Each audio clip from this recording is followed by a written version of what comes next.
Imagine you just woke up, floating in the vast emptiness of space. No body, no earth, no solar system, just your consciousness, your thoughts, and your memories.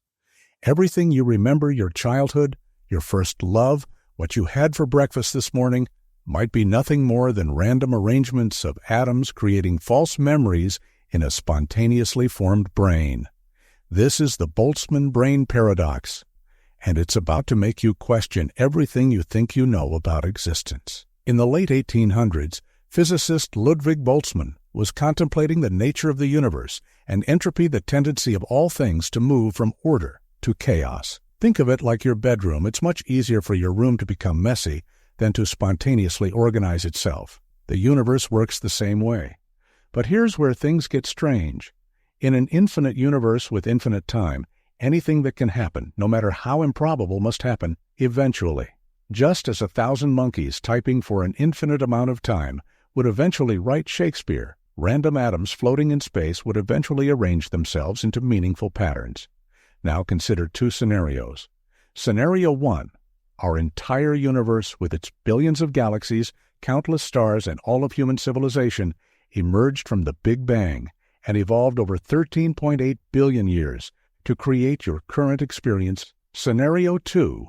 A single brain with all the necessary neural connections to hold your current memories and consciousness spontaneously formed from random atoms floating in space. Here's the unsettling part. According to the laws of probability, Scenario 2 is vastly more likely. It requires far fewer atoms to arrange themselves in the right way to create a single thinking brain than it does to create our entire observable universe. Think of it like this. Imagine you're playing with Lego bricks in zero gravity. Which is more likely to happen if the bricks randomly collide, forming a small house or an entire city? The house, of course. Similarly, a single brain requiring fewer precise arrangements is more probable than an entire universe. But this leads us to an even deeper question. If Boltzmann brains are more likely than real universes, and if we assume we're experiencing reality right now, aren't we more likely to be Boltzmann brains than real people? Every memory you have, every person you've met, every experience you've lived through could be nothing more than the random firing of neurons in a cosmic accident. Some philosophers argue that this paradox reveals a fundamental flaw in our understanding of probability and the universe. Others suggest it might point to deeper truths about consciousness and reality. Perhaps we're all just thoughts in the mind of a greater consciousness, or perhaps our understanding of cosmic probability needs serious revision. As you drift towards sleep, consider this. Whether you're a Boltzmann brain floating in space or a conscious being in a vast universe, your experiences, thoughts, and consciousness are real to you in this moment. The paradox doesn't just challenge our understanding of reality, it invites us to appreciate the extraordinary mystery of consciousness itself. In the end, perhaps the most comforting thought is this. If you are a Boltzmann brain that just popped into existence, you'll never be able to prove it one way or the other. So you might as well enjoy the reality you're experiencing, whether it's real or not. Philosophical zombie. Picture yourself at a bustling cafe, and across the room, someone is reading, sipping coffee, glancing out the window. They look engaged, maybe even contemplative, like they're deeply experiencing the world around them. But here's the twist. What if that person isn't actually conscious? What if they don't have any inner experience, no thoughts, no emotions, no awareness, but simply act as though they do? In other words, what if they're a philosophical zombie? This mind-bending thought experiment, known as the philosophical zombie theory, poses a profound question. Could a creature exist that appears perfectly human, behaves exactly like us, but lacks any conscious experience? Philosopher David Chalmers introduced the term philosophical zombie in his discussions on consciousness and the hard problem of understanding it. This theory is a fascinating way to explore what consciousness is, and more importantly, why it exists. To better understand this idea, let's dive into the basics. Philosophical zombies look and act just like humans. They'd laugh at jokes, recoil from pain, and make decisions in seemingly thoughtful ways. But unlike humans, they wouldn't feel anything. Their reactions are all mechanistic, like a highly advanced robot programmed to simulate emotions without actually experiencing them. If you say something surprising, they might gasp, but this gasp wouldn't be accompanied by the inner sensation of shock or surprise. They're empty, devoid of subjective experience. The concept of philosophical zombies is important because it confronts a mystery at the heart of consciousness studies. Why do we have conscious experience at all? When we see something beautiful like a sunset, we don't just react to it physically. We experience a sense of awe. But why couldn't we just function without that awareness, responding like sophisticated machines? The question goes to the core of the hard problem of consciousness. What is the purpose of subjective experience? One way to approach this is through an analogy. Imagine you have two computers. One is programmed to perform calculations, and the other is programmed to produce a pleasant sound whenever it completes a task. The added sound doesn't change the function. It's just an extra sensory experience. Similarly, philosophers ask, could our conscious experience simply be a sound effect that isn't strictly necessary for survival or function? Let's apply this to a real-world scenario. Imagine a person Alex is walking in a forest and stumbles across a snake. Immediately, Alex's body reacts. Adrenaline surges, muscles tense, eyes focus on the threat. But here's the question. Does Alex's survival depend on actually experiencing fear? From a purely mechanical standpoint, all that's needed is a set of physical responses. A philosophical zombie could be programmed to step back, simulate fear, and run without actually experiencing any fear. The response would be identical, but the inner sensation, the thing that makes fear truly fear, would be missing. For philosophers like Chalmers, this idea raises the question of what consciousness really adds to our existence. Why do we feel fear rather than simply reacting to danger? Is consciousness just an evolutionary accident, or does it serve a deeper purpose? One of the biggest implications of the philosophical zombie theory is its challenge to physicalism, the view that everything about the mind can be explained by physical processes. If a creature can behave identically to a human without consciousness, this suggests that consciousness might be something extra that doesn't arise purely from physical interactions.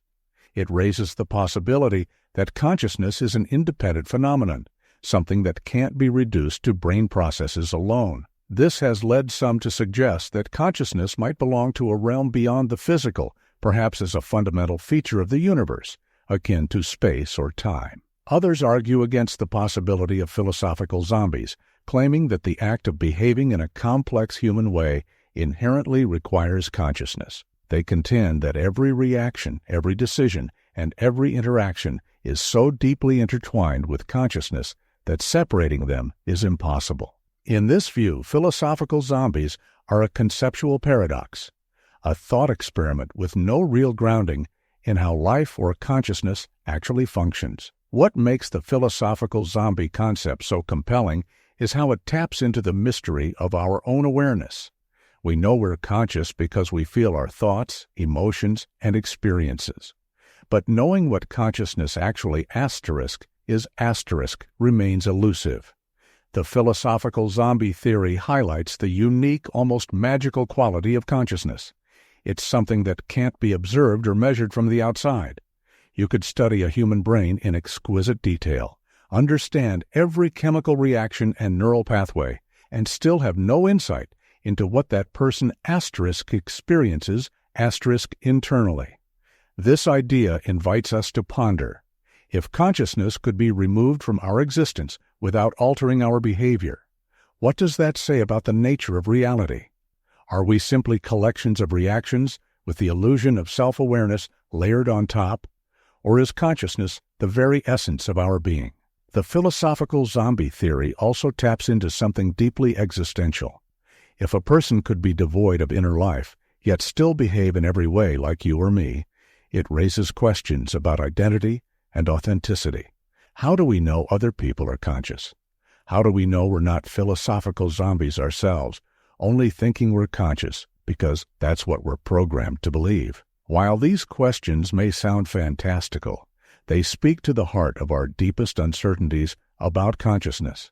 Is there more to being alive than just existing and reacting, or is that all we truly are? The philosophical zombie forces us to confront this ambiguity, making it a profound and perhaps unsettling reflection on the mystery of our inner lives. In the end, whether philosophical zombies are possible or not, this thought experiment serves as a mirror, reflecting the complexity and wonder of our own conscious experience. It asks us to marvel at the fact that, in a universe filled with stars, atoms, and energy, there exists a phenomenon as strange and beautiful as the feeling of simply being at the butterfly dream paradox. Imagine a man lying under a tree, drifting off to sleep as the breeze rustles the leaves around him. He dreams that he's a butterfly, fluttering through the air, feeling the sunlight on his wings, experiencing the world in soft, vibrant colors. In this state, he is fully and completely a butterfly.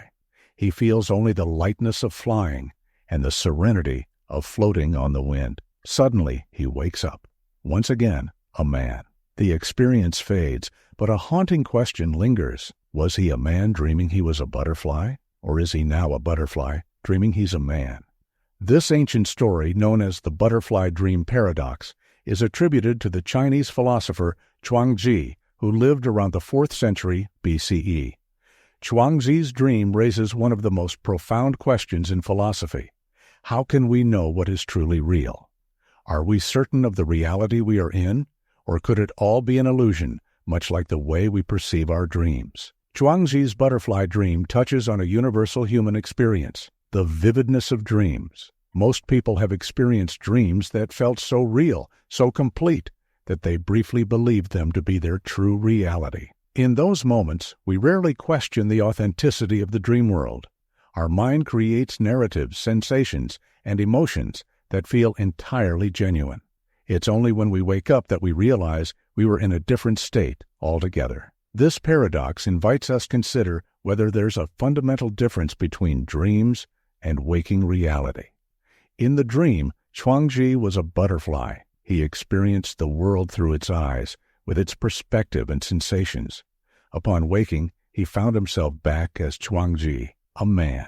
But if his perception was entirely altered in the dream, how could he be sure which experience was the true one? This leads us to question the nature of our own reality. Is there any infallible way to confirm that we are not, in fact, dreaming right now? Chuangzi's story also opens up questions about subjective reality, the idea that reality is not absolute, but perceived individually by each of us. What we see, hear, and feel is filtered through our minds, shaped by our beliefs, biases, and senses. In this sense, each person experiences a version of reality unique to themselves. Just as Chuangzi, when he was a butterfly, had an entirely different experience of the world, we might each be living in slightly different versions of reality based on our own perceptions. An analogy often used to illustrate subjective reality is a film projector. Each person's mind can be thought of as a projector, casting its own unique version of the movie of life onto a blank screen. The scene might be the same, but the interpretation, the colors, and the emotional resonance vary with each person watching. The butterfly dream paradox shares common ground with other philosophical questions about reality and existence. One famous example is Descartes' cogito, ergo sum, I think, therefore I am, which was Descartes' attempt to find a truth that could not be doubted. Descartes considered the possibility of being deceived by a powerful entity, but he concluded that his ability to doubt meant that he existed, at least as a thinking entity. However, even with this assurance, Descartes couldn't be sure of the nature of the external world. This paradox also mirrors ideas in Hindu philosophy, where the concept of Maya describes the world as an illusion, a veil that obscures the true nature of reality. Just as in Chuangzi's dream, where the line between butterfly and man is blurred, Maya suggests that the line between reality and illusion may be indistinct.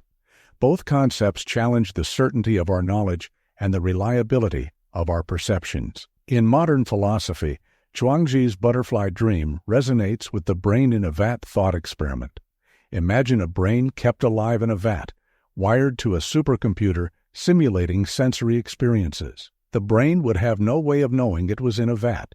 It would experience a full, rich world created by the computer. This scenario is often used to illustrate how reliant we are on our senses and perceptions, which can be manipulated or deceived. Just as the brain in a vat would accept the simulated world as reality, we might be accepting our own experiences without question.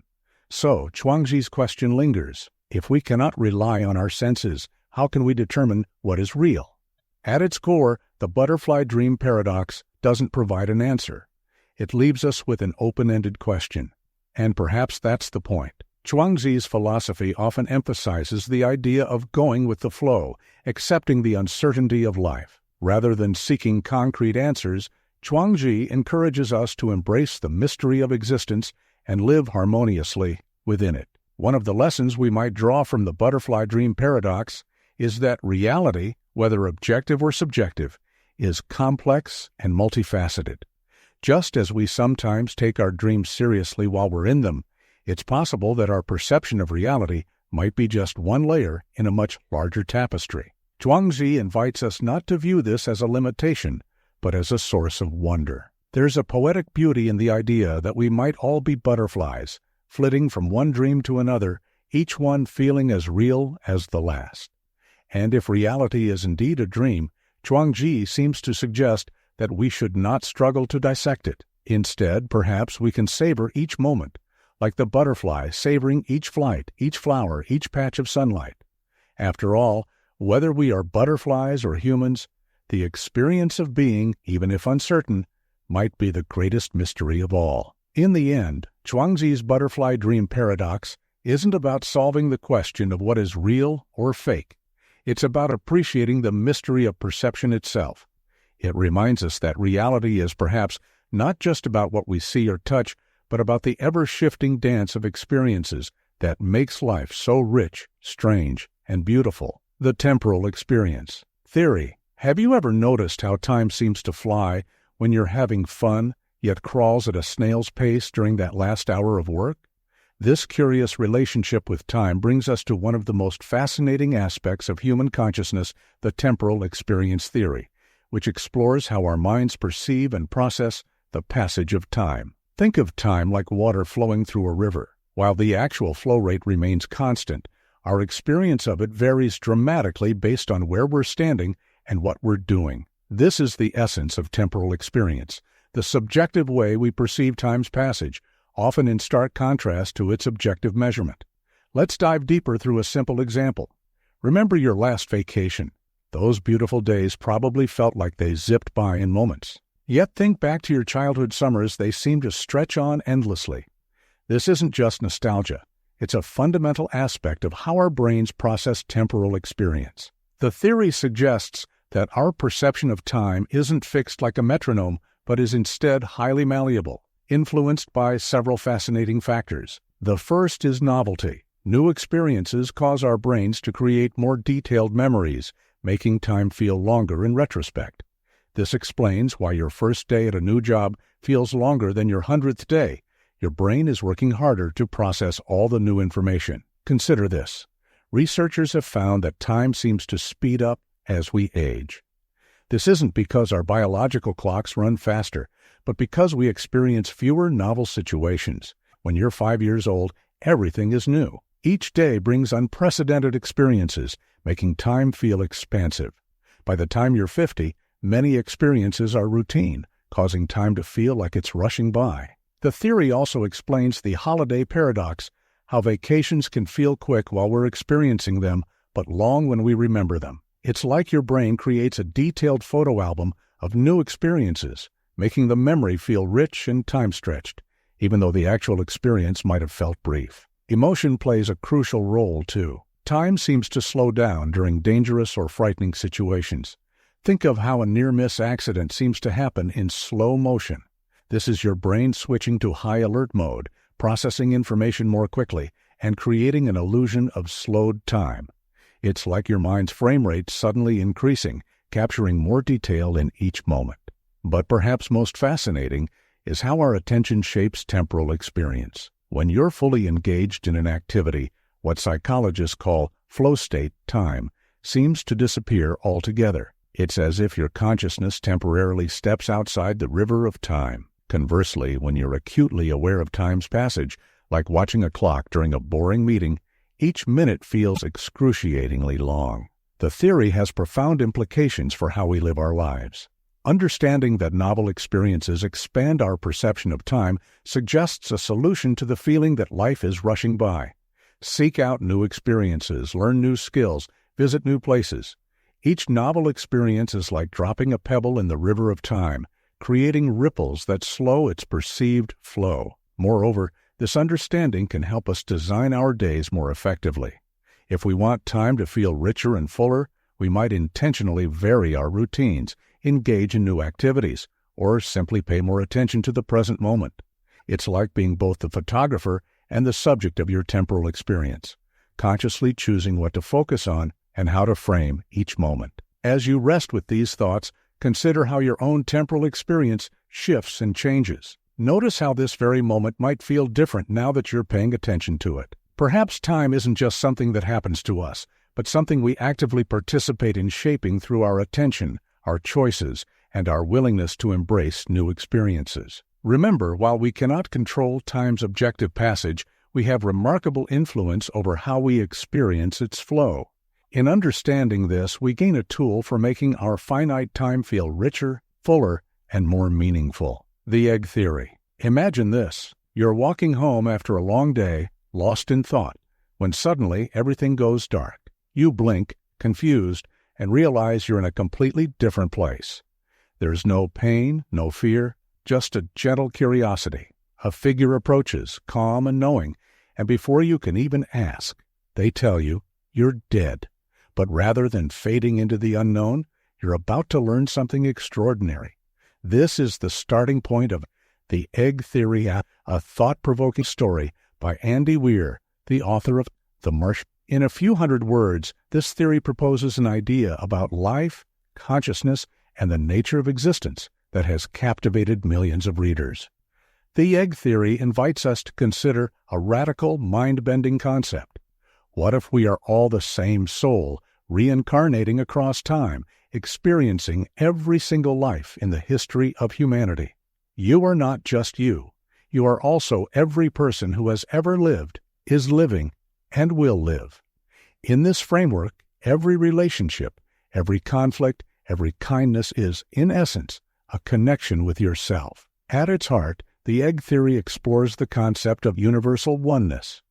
In most spiritual traditions, there is an underlying idea that all beings are interconnected, that we're all part of a larger whole. The Egg Theory takes this a step further, suggesting that this unity is literal, that every person you encounter is in some way a different version of you.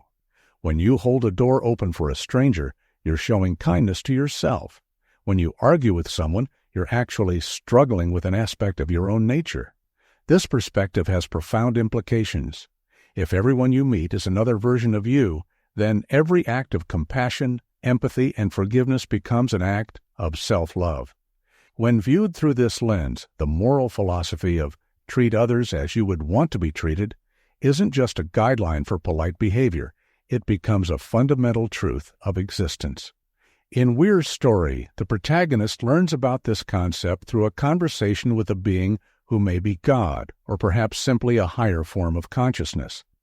This being explains that Earth is essentially an egg where souls incubate. Life after life, they are reincarnated in different forms and circumstances, gradually learning, experiencing, and evolving. When every possible life has been lived, when every perspective has been understood, the soul will hatch from the egg, becoming something greater, perhaps even like this godlike figure.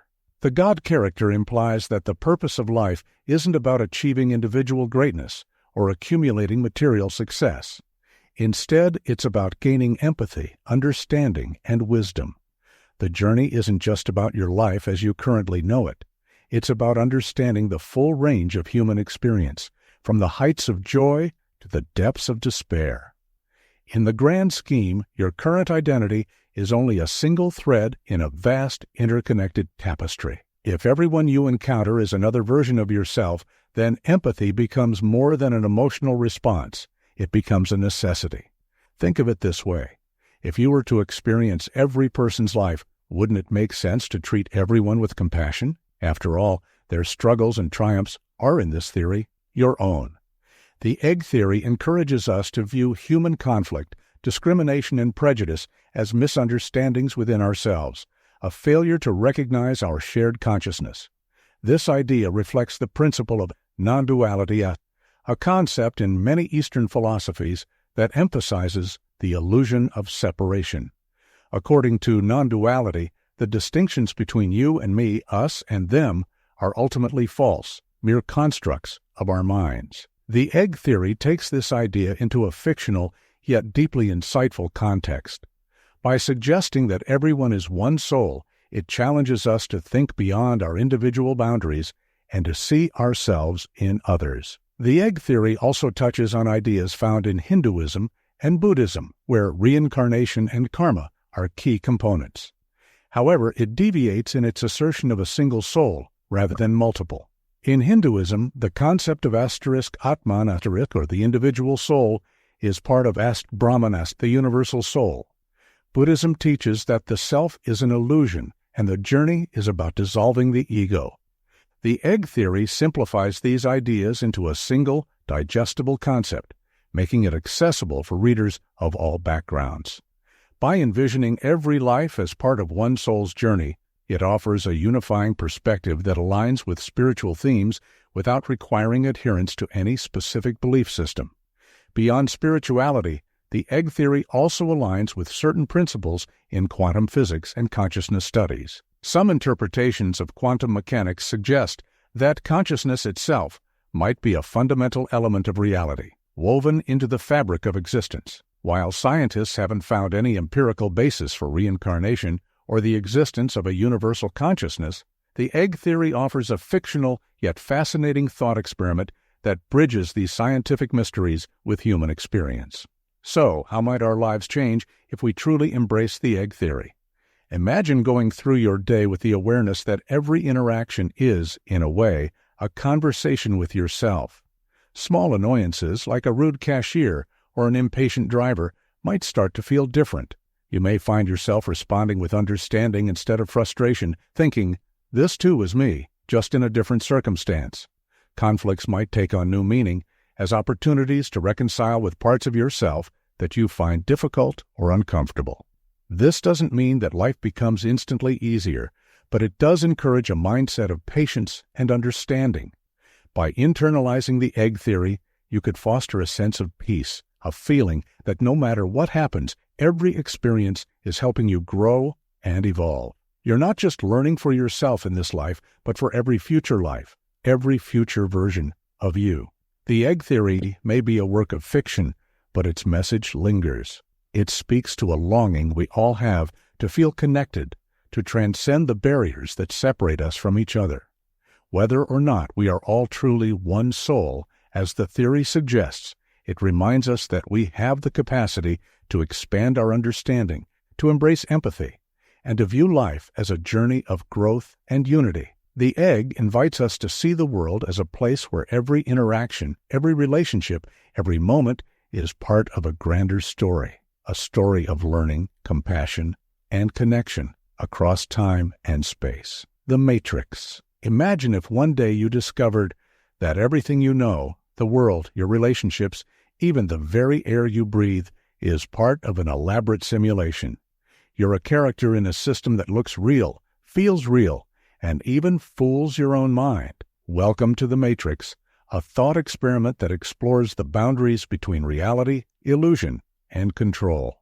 While the Matrix concept became popular through the 1999 film, it has deep philosophical roots that question whether reality itself could be an illusion. The film might be fiction, but its questions about perception, technology, and existence resonate with some of the most intriguing ideas in philosophy and science. At its core, the Matrix theory asks, can we trust our perceptions? Everything we know about reality comes through our senses: sight, sound, touch, taste, and smell. But if our senses could be manipulated, would we even know? In a way, we're all plugged into a matrix of our own, our brains. Every experience, from the warmth of sunlight to the taste of food, is processed in the mind. The brain relies on electrical impulses and chemical signals, not unlike a computer processing code.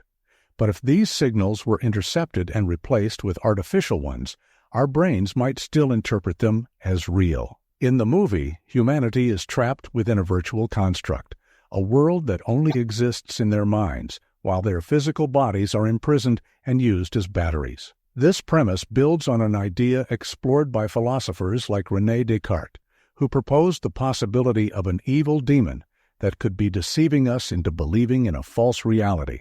Today, we might substitute Descartes' demon with advanced artificial intelligence, asking whether a machine could fool us just as easily. The matrix concept has philosophical precedents going back thousands of years.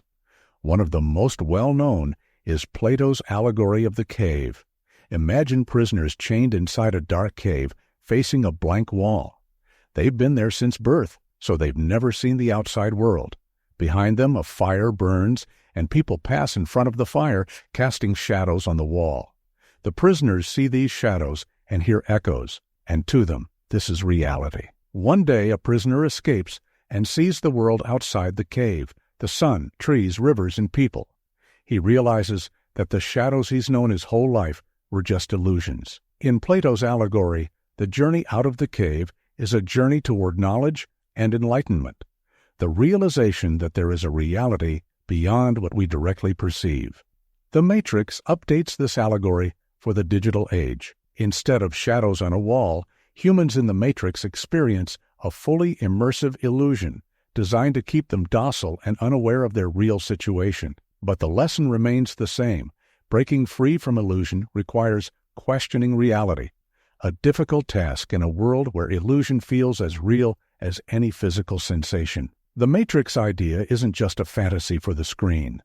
The concept has real-world proponents among philosophers and scientists who propose simulation theory, the idea that our universe could be an artificial simulation. The argument was famously put forward by philosopher Nick Bostrom, who suggested that advanced civilizations might create simulations so sophisticated that their inhabitants would believe they were real. If this were possible, and if such civilizations created many simulations, it could be statistically likely that we're living in one of them. Bostrom's theory doesn't claim to prove we're in a simulation, but it challenges us to consider the possibility.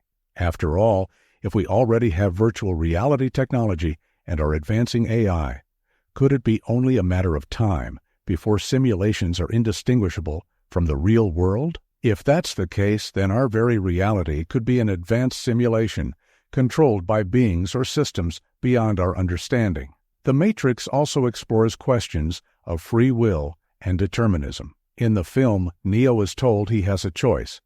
Take the red pill to wake up to the real world, or take the blue pill to remain in the simulated comfort of the Matrix. This choice is symbolic, presenting a philosophical question that goes beyond the movie's plot.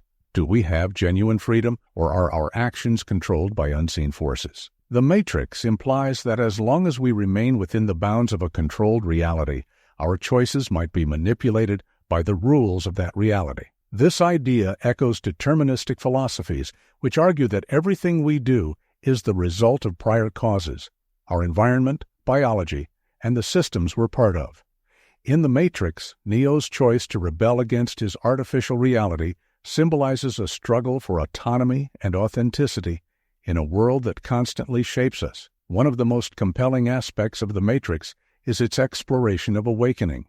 In philosophical terms, awakening is often seen as enlightenment, a moment of clarity where one sees reality as it truly is, free from illusions or biases. For Neo, taking the red pill is his awakening. He chooses to see the truth, however painful or disorienting it may be. The Matrix suggests that enlightenment isn't necessarily about finding new knowledge, but about questioning the knowledge we already have. This moment of awakening resonates with many spiritual traditions, from Buddhism's concept of enlightenment to Socrates' famous assertion that the unexamined life is not worth living. The red pill represents the willingness to question, to confront uncomfortable truths, and to risk leaving behind the comfort of familiar illusions. In our own world, the Matrix metaphor is often applied to modern life, where technology, media, and social structures can act as a kind of matrix of their own. Algorithms influence our choices. Social media shapes our perceptions, and the pressures of consumer culture tell us what to value. Just as Neo breaks free from his simulated world, we are challenged to recognize the forces that influence us and to decide whether we accept or resist them.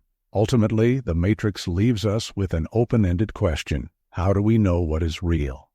And if reality could be manipulated, do we have the courage to seek the truth no matter the cost? The red pill symbolizes a universal human choice, the choice to seek truth and authenticity in a world that often presents comfortable illusions. For anyone who has ever wondered if there's more to life than what meets the eye, the Matrix is a powerful reminder that the journey to understand reality is as transformative as it is unsettling.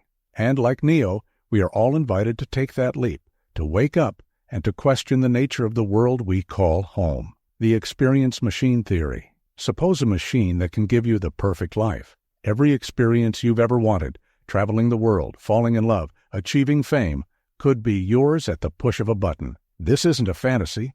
It's a thought experiment called the experience machine, proposed by philosopher Robert Nozick in 1974. He presented it as a challenge to a popular philosophical idea known as hedonism, which says that happiness or pleasure is the highest good and the only thing that truly matters in life. But here's the catch. Once you're plugged into the machine, you won't know you're inside it. Every experience will feel real, every sensation vivid, but it will all be artificial. The machine will stimulate your brain, making you feel like you're living the life of your dreams. So, would you choose to plug in? The experience machine presents a tantalizing question.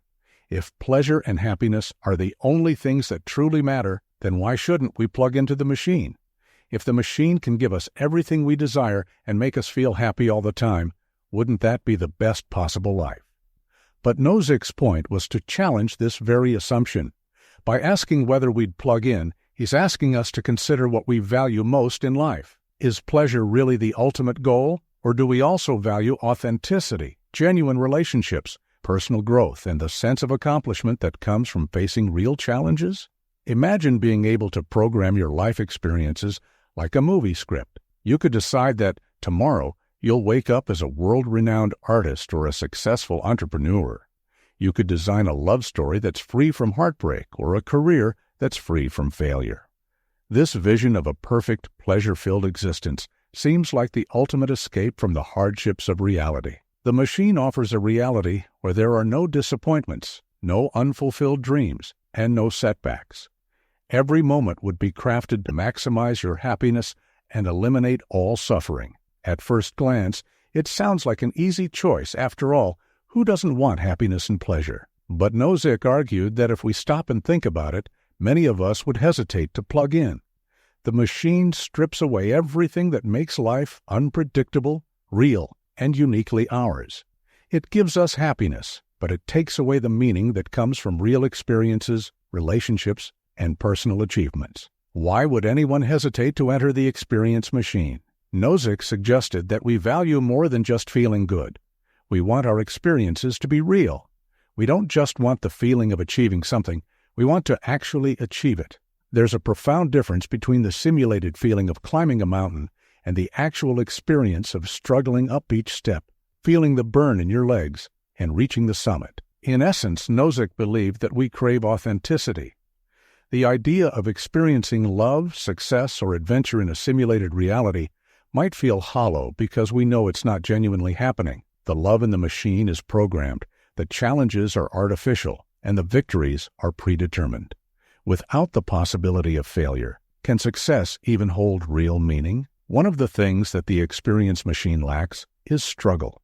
Real life includes challenges, setbacks, and pain, but these are also the moments where we grow, learn, and transform. Nozick's thought experiment touches on the idea that growth comes through overcoming real obstacles, not merely experiencing pleasure. Think about a story where the hero always succeeds, never faces any hardships, and wins every battle easily. It would quickly become a boring story, wouldn't it? In the same way, a life without real challenges might feel empty. The experience machine can give us pleasure, but it denies us the journey, the failures, and the lessons that make real achievements meaningful. Another issue with the experience machine is that it removes our sense of control. Once you're inside, the machine decides what happens. You've pre-programmed your life to bring you happiness, but you're no longer an active participant in it. Instead, you're simply receiving experiences, like a movie playing in front of your eyes. In real life, every decision we make shapes who we are, from the small choices to the life-altering ones. Being in the machine would mean giving up this autonomy, the freedom to make choices and to discover ourselves through them. In a way, this thought experiment reflects the human need for self-discovery. Real life offers surprises, unexpected turns and opportunities for self-reflection. The machine, however, offers a closed loop of experiences that reflect only what you think you want, without the possibility of discovering something new. Nozick's experience machine raises profound questions about what makes life worth living. Are pleasure and happiness enough? Or do we need authenticity, struggle, autonomy, and growth to feel truly alive? The thought experiment doesn't give us a definitive answer, but it invites us to reflect on our own values. If we say we wouldn't plug into the machine, it might be because we value a life that's rich with the messiness and complexity of reality. We want relationships that are real, achievements that are earned, and a life that unfolds in ways we can't always control. The experience machine challenges us to define our own sense of purpose. In the end, it's not a question of whether the machine could give us happiness.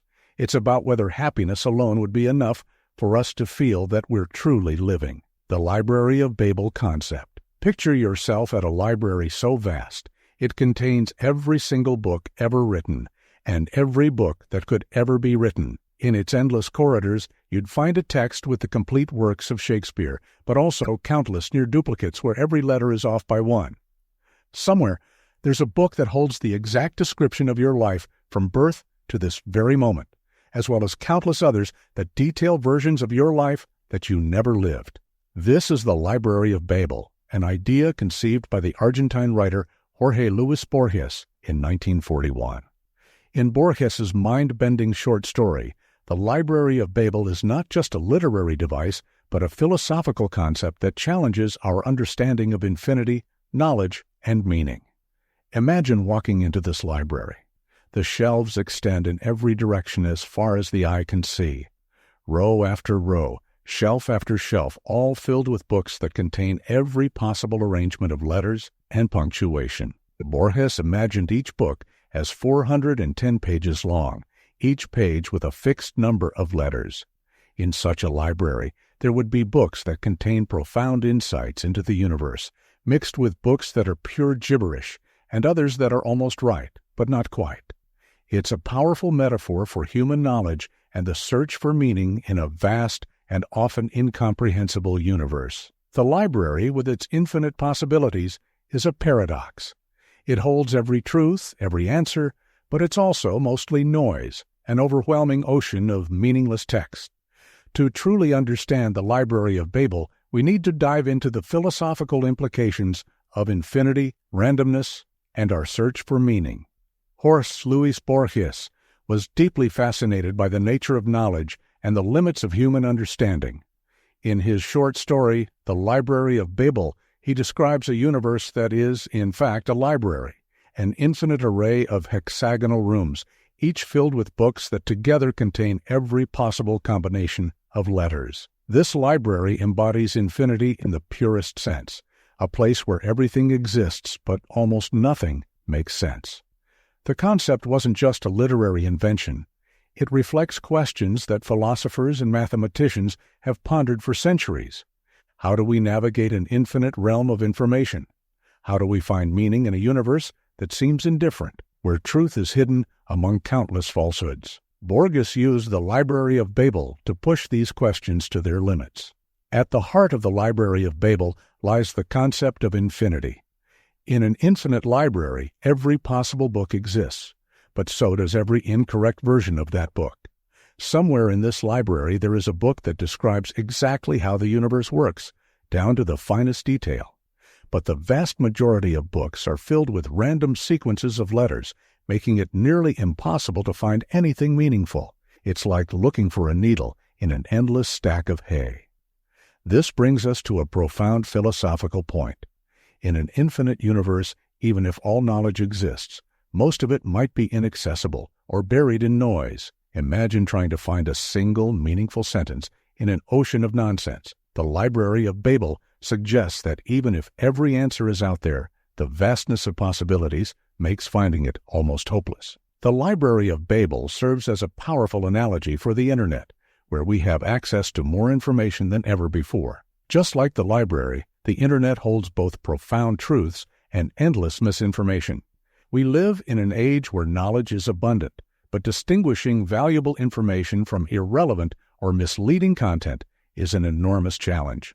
Borges foresaw this problem long before the digital age, hinting at the difficulty of finding meaningful insights amidst overwhelming noise. In Borges's library, the endless corridors of books are also a metaphor for the human quest for meaning.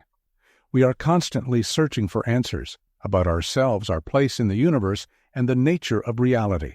But the Library of Babel warns us that even if we had access to infinite knowledge, much of it would still be incomprehensible or useless. One of the most fascinating aspects of Borges's library is how it reflects our deep-seated curiosity and desire to understand the universe. Even though the majority of books in the library are gibberish, the inhabitants of Borges's world are driven to explore, hoping to find just one book that contains a coherent answer. The librarians in Borges's story spend their lives searching for meaning, piecing together fragments of understanding from books that are often nonsensical. It's a journey that mirrors the human condition, our endless search for knowledge in a world that sometimes feels vast and unknowable. In this way, the Library of Babel resonates with the existentialist idea that we must create our own meaning in an indifferent universe.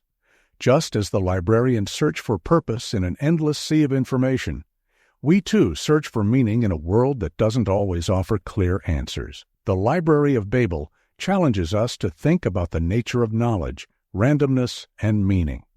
In its infinite shelves, every truth exists, but so does every falsehood, every meaningless sequence, and every possible version of every possible story. The library is both a paradise and a prison, offering the promise of infinite knowledge, but also confronting us with the impossibility of finding it. Through this concept, Borges reminds us that the pursuit of knowledge is not just about collecting facts or seeking definitive answers.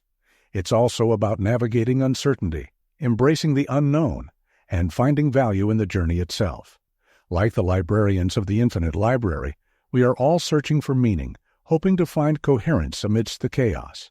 And perhaps in that search, we create our own purpose, turning a vast, incomprehensible universe into something personally meaningful. The Library of Babel, then, is a reflection of life itself, an infinite, bewildering expanse where we, the explorers, must find our own way through the shelves. The Infinite Hotel Paradox.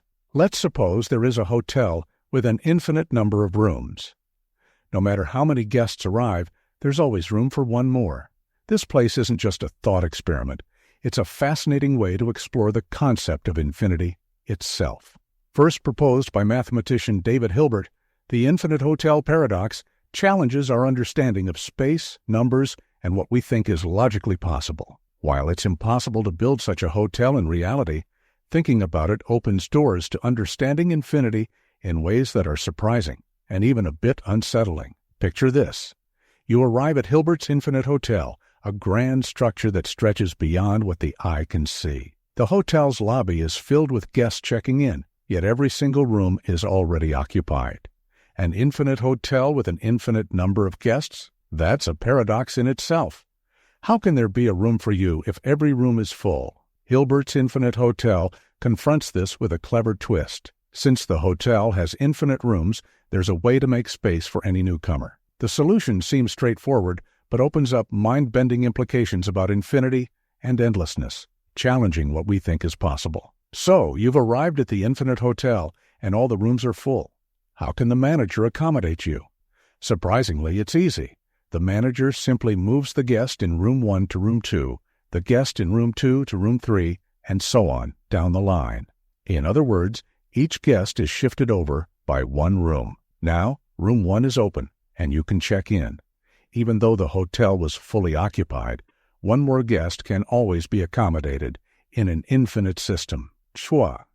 This seemingly simple solution becomes more interesting when you realize that no matter how many guests arrive, this shifting method can accommodate all of them. If an infinite bus with an infinite number of passengers shows up, each guest in the hotel can be moved to double their room number, room 1 to room 2, room 2 to room 4, and so on, freeing up every odd-numbered room for the new arrivals.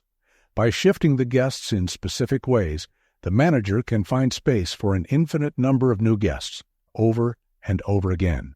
At the heart of Hilbert's infinite hotel paradox is the idea that infinity isn't one size fits all. In mathematics, some infinities are bigger than others, which sounds strange at first. For example, the set of all whole numbers, 1, 2, 3, is infinite, but the set of all real numbers, including fractions and decimals, between 0 and 1 is an even larger infinity. This concept, developed by mathematician Georg Cantor, challenges the notion of infinity as something singular and introduces us to the idea of countable and uncountable infinities. Hilbert's hotel represents a countably infinite set because we can assign a room number to each guest in a sequence, 1, 2, 3. However, if guests started arriving who each needed infinite space, let's say each one represents a decimal between 0 and 1, there would be no way to fit them into the hotel without some rooms remaining empty. This distinction between types of infinity shows us that some infinities can contain other infinities, a concept both simple in theory but perplexing in its implications. Hilbert's infinite hotel helps us see that the rules governing infinity are unlike anything we encounter in the finite world.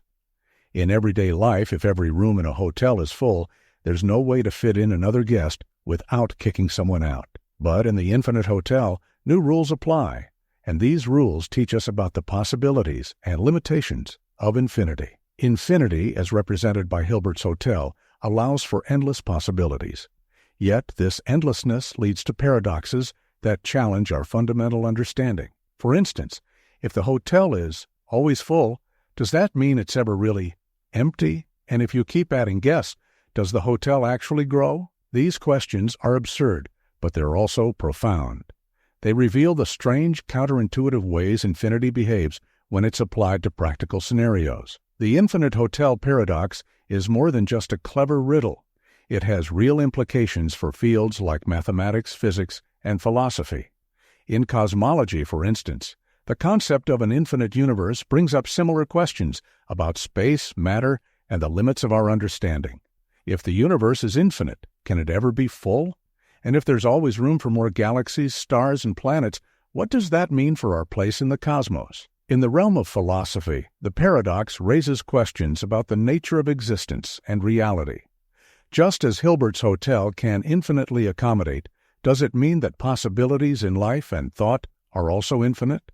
Or does infinity suggest that there are no true limits, only constructs we impose upon the boundless? Hilbert's infinite hotel is a mind-bending concept, but it gives us a way to approach the unfathomable concept of infinity.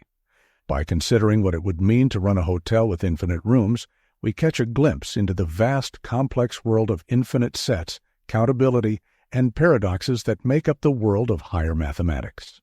It's a thought experiment that stretches our minds beyond the finite limits we're used to, showing us that, in some realms, there truly is always room for one more. The next time you see a hotel with a no vacancy sign, you might just wonder what it would take to turn it into a place with infinite possibilities. A hotel where everyone is welcome, no matter how many guests arrive, in a place where the rules we know simply don't apply. The Fermi Paradox. You are standing on a quiet hilltop, looking up at a night sky splattered with stars. Some of these stars have their own planets, some of which might even look something like Earth. And in one of those far-off worlds, there might be beings looking up, just like you are. But if there's so much potential for life out there, then a question emerges, like an uninvited guest. Just, why haven't we heard from anyone yet? This question, this unsettling silence from the cosmos, is what the Fermi Paradox seeks to explore. It's named after physicist Enrico Fermi, who in the middle of a casual lunch in 1950 asked, "Where is everybody?" A simple question with implications as deep as the universe itself. The Fermi Paradox isn't just about the absence of little green men waving at us. It's about reconciling the high probability of extraterrestrial life with the eerie quiet that seems to surround us. To break it down, the paradox rests on a few fundamental ideas. First, that the universe is unbelievably vast, and second, that within this vastness there should be other intelligent civilizations. Statistically, given the age of the universe and the countless billions of stars and planets, it seems almost certain that intelligent life should have arisen elsewhere. And if these civilizations have had millions or even billions of years to develop, some of them should have advanced far beyond our current technological stage to the point where they could theoretically communicate with or even visit us. So, why silence? One possible answer lies in something called the Great Filter. Imagine that along the journey from simple life to advanced, spacefaring civilizations, there are immense hurdles or filters that most life forms don't survive. This great filter could be something behind us. Maybe life itself is incredibly rare, or maybe complex, multicellular organisms are unlikely to arise. In that case, we might already be past the hardest part, and we're on our way to eventually making contact with other civilizations. But there's a darker possibility. What if the great filter lies ahead of us? Perhaps intelligent civilizations inevitably self-destruct or face an unavoidable cosmic disaster. If that's the case, then the silence might be a warning rather than a mystery. Another theory speculates that advanced civilizations have simply chosen to stay silent, either to avoid drawing attention to themselves or to observe us without interference, as if we're a cosmic nature reserve. This idea is known as the zoo hypothesis, suggesting that more advanced beings might find us fascinating but primitive, worth studying but not worth interacting with directly. They're out there, but they're simply watching from afar, letting us evolve without interference. And then there's the possibility that we're looking in the wrong way or perhaps listening on the wrong channels. Imagine tuning a radio to a specific station, but the broadcast is on a frequency we haven't even considered yet. Or perhaps their methods of communication are so advanced that they're invisible to us, like sending a letter to someone who only uses email. It could be that out in the universe, signals are flowing back and forth, but we simply don't have the means or the knowledge to detect them. For some, the answer to the Fermi Paradox might be that we are indeed alone, that Earth is the rare exception in a quiet cosmos. This idea, known as the rare Earth hypothesis, suggests that conditions like ours are so unique that it's unlikely they exist anywhere else. If true, then life as we know it might be a spectacular anomaly in the universe. In contemplating the Fermi Paradox, we're not just searching for life in distant star systems. We're seeking our place in the vast story of the universe. Are we a common chapter, one among many? Or are we the universe's only storytellers? The Fermi Paradox doesn't give us answers. It merely opens up the space for questions as deep and vast as the night sky. It challenges our assumptions and reminds us of the immensity of what we don't know, nudging us to look up with a bit more wonder and perhaps a hint of trepidation. The overview effect. Picture this. You are in space far above Earth, surrounded by the endless dark canvas of the cosmos, staring down at the blue and green sphere we call home. In this moment, you see no borders, no countries, no divisions, only a single interconnected planet floating in the infinite vastness. This profound shift in perspective is called the overview effect, an extraordinary and often life-changing experience reported by astronauts who've seen Earth from space. The overview effect is not simply the awe of a beautiful view. It's a transformative moment that alters the way one perceives humanity, nature, and even existence itself. Astronauts who experience it often describe an overwhelming sense of unity and interconnectedness, a feeling that every person, creature, and ecosystem on Earth is part of a single, fragile whole. But what exactly causes this change, and why does seeing Earth from space make such a dramatic impact on one's psyche? To explore these questions, we'll dive into the concept of the overview effect and unpack the lessons it offers for how we live on this planet. The term overview effect was first coined by space philosopher Frank White in the 1980s. In interviews with astronauts, White discovered that nearly all of them experienced a profound cognitive shift when observing Earth from orbit. He described this effect as a sudden realization that the world's political, religious, and cultural conflicts seemed trivial compared to the vastness of space and the fragile beauty of Earth. From space, Earth appears as a tiny, self-contained ecosystem without visible boundaries. In White's words, the overview effect catalyzes a sense of responsibility and empathy, encouraging individuals to become advocates for the preservation and care of our planet. One of the most famous instances of the overview effect occurred during the Apollo 8 mission in 1968, when astronauts captured the now iconic Earthrise photo. For the first time in history, humanity saw Earth from beyond its orbit, a beautiful and isolated orb in the endless blackness of space. This image became a powerful symbol for the environmental movement, as people around the world began to grasp the interconnectedness of Earth's ecosystems and the need to protect them. To understand why this experience resonates so deeply, let's use an analogy. Imagine living in a tiny town your whole life, thinking it's the entire world. Your perspectives, beliefs, and concerns are shaped by what happens within the borders of this town. But then, one day, you climb to the top of a nearby mountain, and from this vantage point, you can see dozens of other towns, forests, and rivers stretching out into the horizon. Suddenly, the issues that seemed so pressing in your town feel smaller, and you realize you're part of a much larger landscape. In a way, the overview effect is like climbing that mountain, except instead of seeing neighboring towns, you see all of humanity united on a single isolated planet. Astronauts often say that the overview effect permanently alters their priorities and sense of purpose. The experience tends to foster a deep sense of stewardship toward Earth and a desire to promote peace, unity, and environmental protection. Dr. Edgar Mitchell, an Apollo 14 astronaut, described it as an instant global consciousness that emerged from seeing the interconnectedness of all life on Earth. He said, "You develop an intense dissatisfaction with the state of the world and a compulsion to do something about it." Mitchell went on to become an advocate for environmental causes and dedicated his life to promoting sustainable practices. The overview effect also prompts philosophical questions about identity and existence. From the perspective of space, the boundaries that divide nations, races, and religions disappear, leaving only one shared home. This profound unity challenges the way people typically define themselves, encouraging a more expansive sense of identity. It pushes individuals to see themselves as Earthlings, rather than by national or cultural labels, emphasizing a shared humanity rather than divisions. The lessons of the overview effect reach far beyond astronauts. They are relevant to every person on Earth. Although most of us won't have the chance to view Earth from space, we can still tap into this mindset.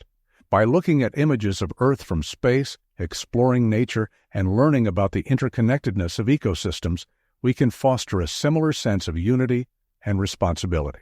The overview effect calls on us to shift from thinking in terms of me to we, recognizing that our actions impact everyone and everything on this delicate, life-supporting planet. In an age when environmental issues, political conflicts, and social divides seem more pressing than ever, the overview effect reminds us of the bigger picture. Earth is our shared home, and its well-being is inextricably tied to our own. Embracing this perspective can inspire us to take actions that reflect care, empathy, and responsibility toward all living beings and the planet itself. By understanding the overview effect, we don't just gain insight into the mindset of astronauts, we gain a powerful reminder of what unites us. It's a call to action for everyone to live with greater consciousness and compassion, knowing that we are all, in the grand expanse of the universe, passengers on the same fragile spaceship. The spotlight effect theory. Picture yourself walking into a crowded cafe. You've just spilled a few drops of coffee on your white shirt.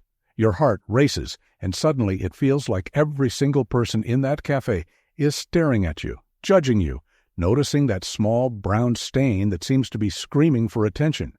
In your mind, you've become the center of a spotlight that doesn't actually exist. This, dear listeners, is the spotlight effect theory, our tendency to overestimate how much other people notice about us, both our failures and our triumphs.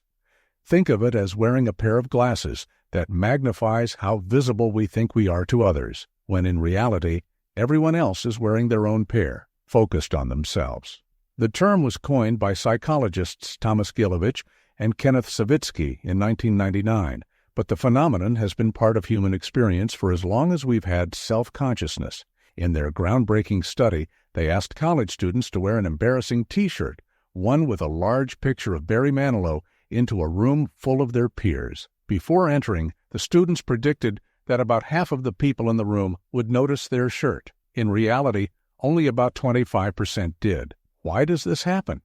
Imagine you're the director of your own life's movie. You're always at the center of your own experience. Every thought, every emotion, every minor embarrassment plays out on your personal main stage. But here's the beautiful truth. Everyone else is the director of their own movie too. While you're worrying about that small coffee stain, they're probably consumed by their own narratives, their own concerns, their own spotlight effects. Let's explore this deeper through another story. Sarah, a public speaker, once gave a presentation where she stumbled over her words for a brief moment. For days afterward, she was convinced that this tiny mistake had ruined her entire speech and that everyone remembered it. But when she asked audience members later, most couldn't even recall the stumble. They remembered her insights, her presence, but not the small imperfection that had seemed so glaring to her. The spotlight effect teaches us something profoundly liberating.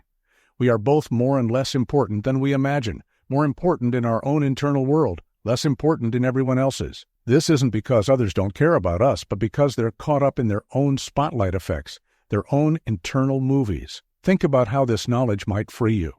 That awkward moment in the meeting? Most people have already forgotten it. That mismatched outfit you wore last week? It likely registered for mere seconds in others' minds, if at all. The spotlight effect is like a magnifying mirror. It shows us our flaws in high definition, but no one else is looking through that same mirror. Understanding this can be incredibly liberating. It doesn't mean we should stop caring about how we present ourselves or what we contribute to the world. Rather, it invites us to be more compassionate with ourselves, to understand that our perceived spotlight is often just that, perceived. As you drift towards sleep tonight, consider releasing yourself from your self-imposed spotlight. Remember that just as the stars in the night sky shine without worrying who's watching, you too can move through life with less self-consciousness and more self-acceptance. The spotlight effect is merely an illusion of our minds, and in recognizing it, we find a kind of freedom, the freedom to be imperfectly, beautifully human. The Barnum Effect. You have a great need for others to like and admire you, yet you tend to be critical of yourself. While you have some personality weaknesses, you are generally able to compensate for them. You have considerable unused capacity that you have not turned to your advantage. How accurate does this description feel to you? Do you find yourself nodding along, thinking how perfectly it captures your personality? If so, you've just experienced the Barnum Effect, a fascinating psychological phenomenon where we accept vague, general personality, descriptions as uniquely specific to ourselves, when in reality they could apply to almost anyone. Named after P.T. Barnum, the legendary showman who famously said, "There's a sucker born every minute." The Barnum Effect is like a mirror that shows us what we want to see. Imagine walking into a hall of mirrors at a carnival. Each mirror seems to show you something unique and personal, but in reality, they're all showing slightly different versions of the same reflection. Let me share a revealing story. In 1948, psychologist Bertram Fourier conducted an intriguing experiment. He gave his students a personality test and told them they would each receive a unique personality analysis. A week later, he gave each student what they believed was their personalized analysis. The students rated the accuracy of their analysis on a scale of 0 to 5, with an average score of 4.26, meaning they found it highly accurate. But here's the twist. Every student received exactly the same analysis. This effect explains why horoscopes feel so personally relevant, why fortune tellers seem mysteriously accurate, and why personality tests can feel so revealing. It's like being handed a key that seems perfectly shaped for your lock, only to discover it's a master key that opens many doors. First, there's our natural tendency toward confirmation bias. Like a detective who's already decided on the culprit, we actively look for evidence that confirms what we want to believe about ourselves. Second, these statements often contain what psychologists call double-headed statements. You can be outgoing and sociable, But sometimes you prefer quiet solitude. It's like describing water as both wet and capable of being frozen. Both are true, but they seem contradictory. Think about social media personality quizzes. Which ancient god are you? Or what's your spirit animal? They work because they tap into this effect, providing descriptions broad enough to fit anyone but specific enough to feel personal. It's like wearing a one-size-fits-all garment that's been cleverly marketed as custom-tailored. But understanding the Barnum Effect isn't about becoming cynical. Rather, it's about developing a more nuanced understanding of how we perceive ourselves and how we process information about our personalities. It's like having a map that shows not just where we are, but also the optical illusions along the way. The real magic lies in recognizing that while we all share common human experiences and traits, our individual stories and choices make these universal experiences uniquely our own. Yes, we might all experience anxiety about the future, but your specific dreams and fears are still uniquely yours. As you rest with this knowledge, consider how this understanding might change how you interpret personality descriptions, horoscopes, or even compliments. Perhaps true self-knowledge isn't found in vague, universal statements, but in the specific, concrete experiences that shape our individual journeys. The Mandala Effect. The Mandala Effect. A fascinating phenomenon where large groups of people share the same false memories, remembering events or details differently from what historically occurred. It's as if we're all reading from slightly different versions of reality's script. The term was coined by Fiona Broome in 2009, when she discovered that thousands of people, like herself, clearly remembered Nelson Mandela dying in prison in the 1980s. But here's the reality twist. Mandela was actually released from prison in 1990 and passed away in 2013. This shared false memory was so widespread and vivid that it sparked a deeper investigation into this curious phenomenon of collective misremembering. Think of memory like a massive library where each book is written by thousands of different authors simultaneously. Sometimes these authors inadvertently influence each other's stories, creating a blend of fact and fiction that becomes accepted as truth. It's like a game of telephone played not with words, but with memories, spanning across millions of minds. Let's explore some of the most compelling examples. Remember the beloved Monopoly Man. Many of us can picture him clearly with his top hat, suit, and monocle. Yet, he never had a monocle that's a detail our collective consciousness somehow invented. Or consider the famous logo of Fruit of the Loom. Countless people remember a cornucopia behind the fruit, but it was never there. It's as if we're all remembering a painting that was never painted. But why does this happen? Cognitive scientists suggest several fascinating explanations. First, there's the concept of confabulation, our brain's tendency to fill in gaps in our memory with details that make logical sense. Like an artist touching up a faded photograph, our minds add details that seem like they should be there. Then there's the power of social reinforcement. When we share memories with others who remember things the same way, it strengthens our conviction in these false memories. It's like a group of friends all agreeing on the details of a shared experience, even if those details aren't quite accurate. Some theorists have proposed more exotic explanations, suggesting parallel universes or glitches in the matrix. While these theories might seem far-fetched, they speak to our deep human need to make sense of shared experiences that don't quite align with reality. The Mandela Effect teaches us something profound about the nature of memory and shared human experience. Our memories aren't like perfect digital recordings, they're more like impressionist paintings, capturing the feeling and essence of moments rather than exact details. Each time we recall a memory, we're not accessing the original file, but rather recreating it anew, sometimes with subtle alterations. Perhaps the most beautiful aspect of the Mandela Effect is how it connects us. These shared false memories become part of our collective cultural tapestry, reminding us that even in our misrememberings we're united. It's like we're all looking at the same stars, but seeing slightly different constellations. As you drift towards sleep, consider your own memories.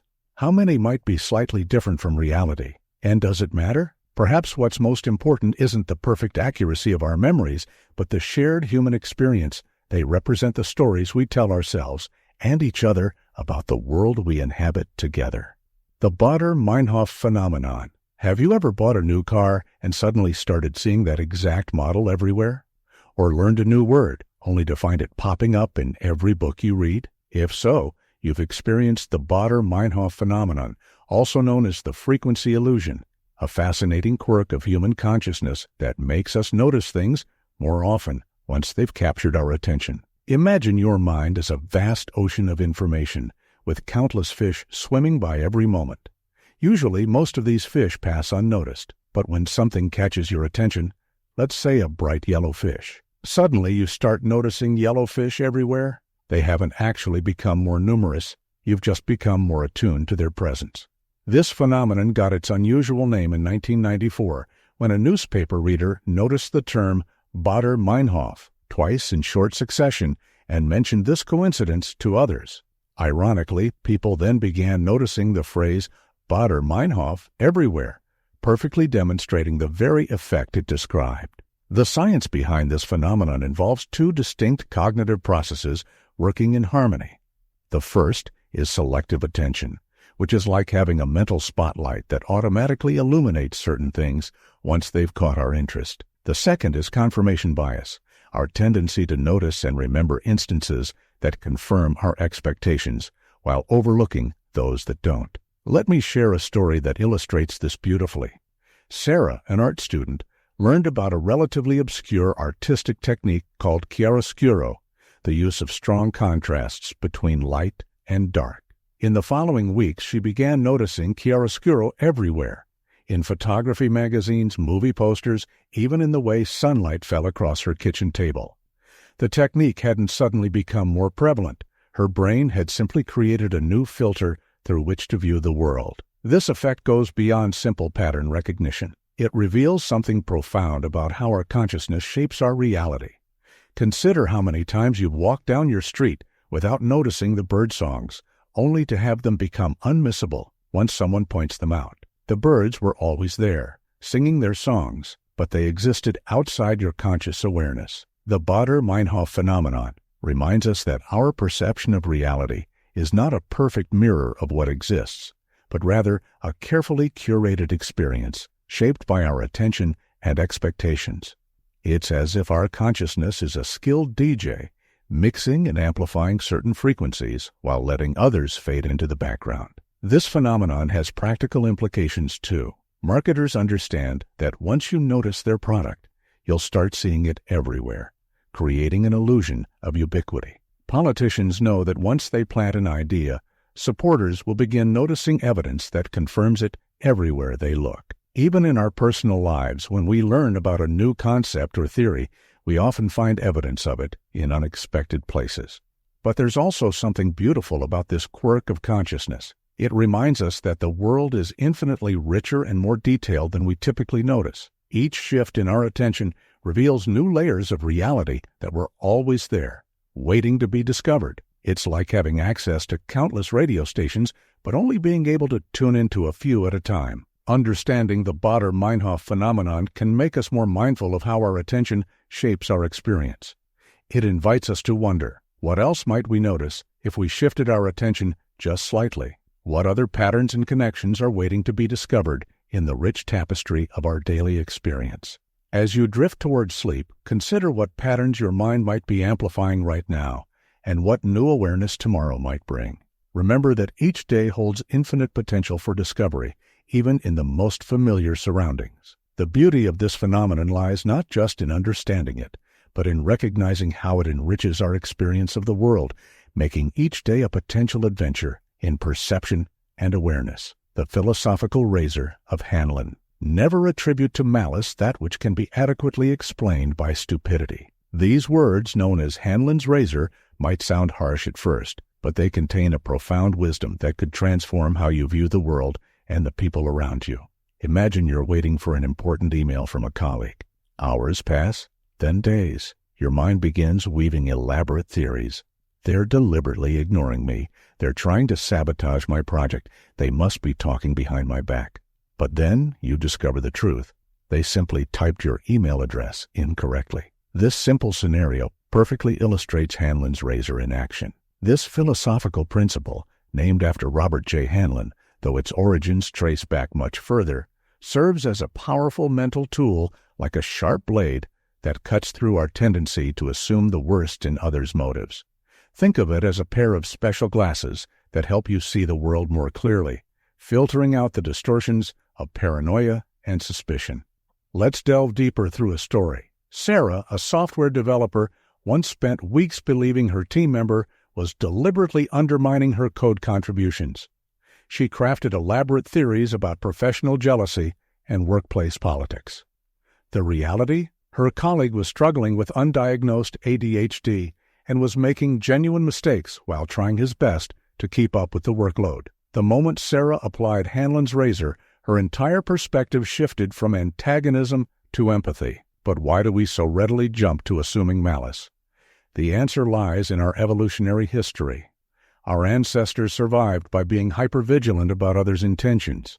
Those who assumed the rustling in the bushes was a predator rather than the wind were more likely to survive. We've inherited this cautious mindset, but in our modern world, it often leads us astray. The beauty of Halon's razor lies in its practical applications. In the workplace, it can transform toxic environments into collaborative spaces. In relationships, it can prevent unnecessary conflicts and foster understanding. In daily life, it can reduce stress and anxiety by offering simpler, less sinister explanations for others' actions. Consider these common scenarios. A friend doesn't respond to your text. Before assuming they're angry with you, consider that they might be overwhelmed with work or family obligations. A driver cuts you off in traffic. Instead of assuming they're being deliberately rude, consider that they might be distracted by a personal emergency. A service worker seems unfriendly. Rather than taking it personally, consider that they might be dealing with personal challenges you know nothing about. However, Halon's razor isn't about naivety or dismissing genuine malice when it exists. Think of it as a first-line diagnostic tool, not an absolute rule. It's about making incompetence or ignorance our first hypothesis rather than our last resort. The principle also contains a deeper truth about human nature. Most people aren't plotting and scheming their way through life, they're just trying their best to navigate their own challenges, often making mistakes along the way. This realization can be incredibly liberating, as it frees us from the exhausting task of constantly analyzing others' hidden motives. Perhaps most profoundly, Halon's razor invites us to extend to others the same grace we hope they'll extend to us when we make mistakes. After all, haven't we all been on the other side, having our momentary lapses or oversights misinterpreted as intentional slights? As you rest with this wisdom, consider how many of your current frustrations might look different through the lens of Halon's razor. How might your relationships change if you replaced suspicion with curiosity and assumed confusion before malice? In doing so, you might find yourself living in a world that seems less hostile and more human. A world where mistakes are just mistakes and where understanding comes before judgment. This simple philosophical tool, when properly applied, doesn't just change how we see others, it transforms how we experience the world itself, making it a less threatening and more comprehensible place to exist. Occam's razor principle. Imagine you're walking through a garden and hear hoofbeats. Which is more likely, that it's a horse or that it's a zebra wearing a saddle while being ridden by a unicorn? This whimsical example introduces us to one of philosophy's most powerful thinking tools, Occam's razor, the principle that states, entities should not be multiplied beyond necessity, or in simpler terms, the simplest explanation is usually the best one. Named after William of Occam, a 14th century Franciscan friar, this philosophical razor isn't about finding the easiest answer. It's about finding the answer that requires the fewest assumptions. Think of it as a mental pruning tool, cutting away unnecessary complications to reveal the most likely truth. Let's explore this through a story. A detective arrives at a crime scene where a jewelry store has been robbed. She finds two possible explanations.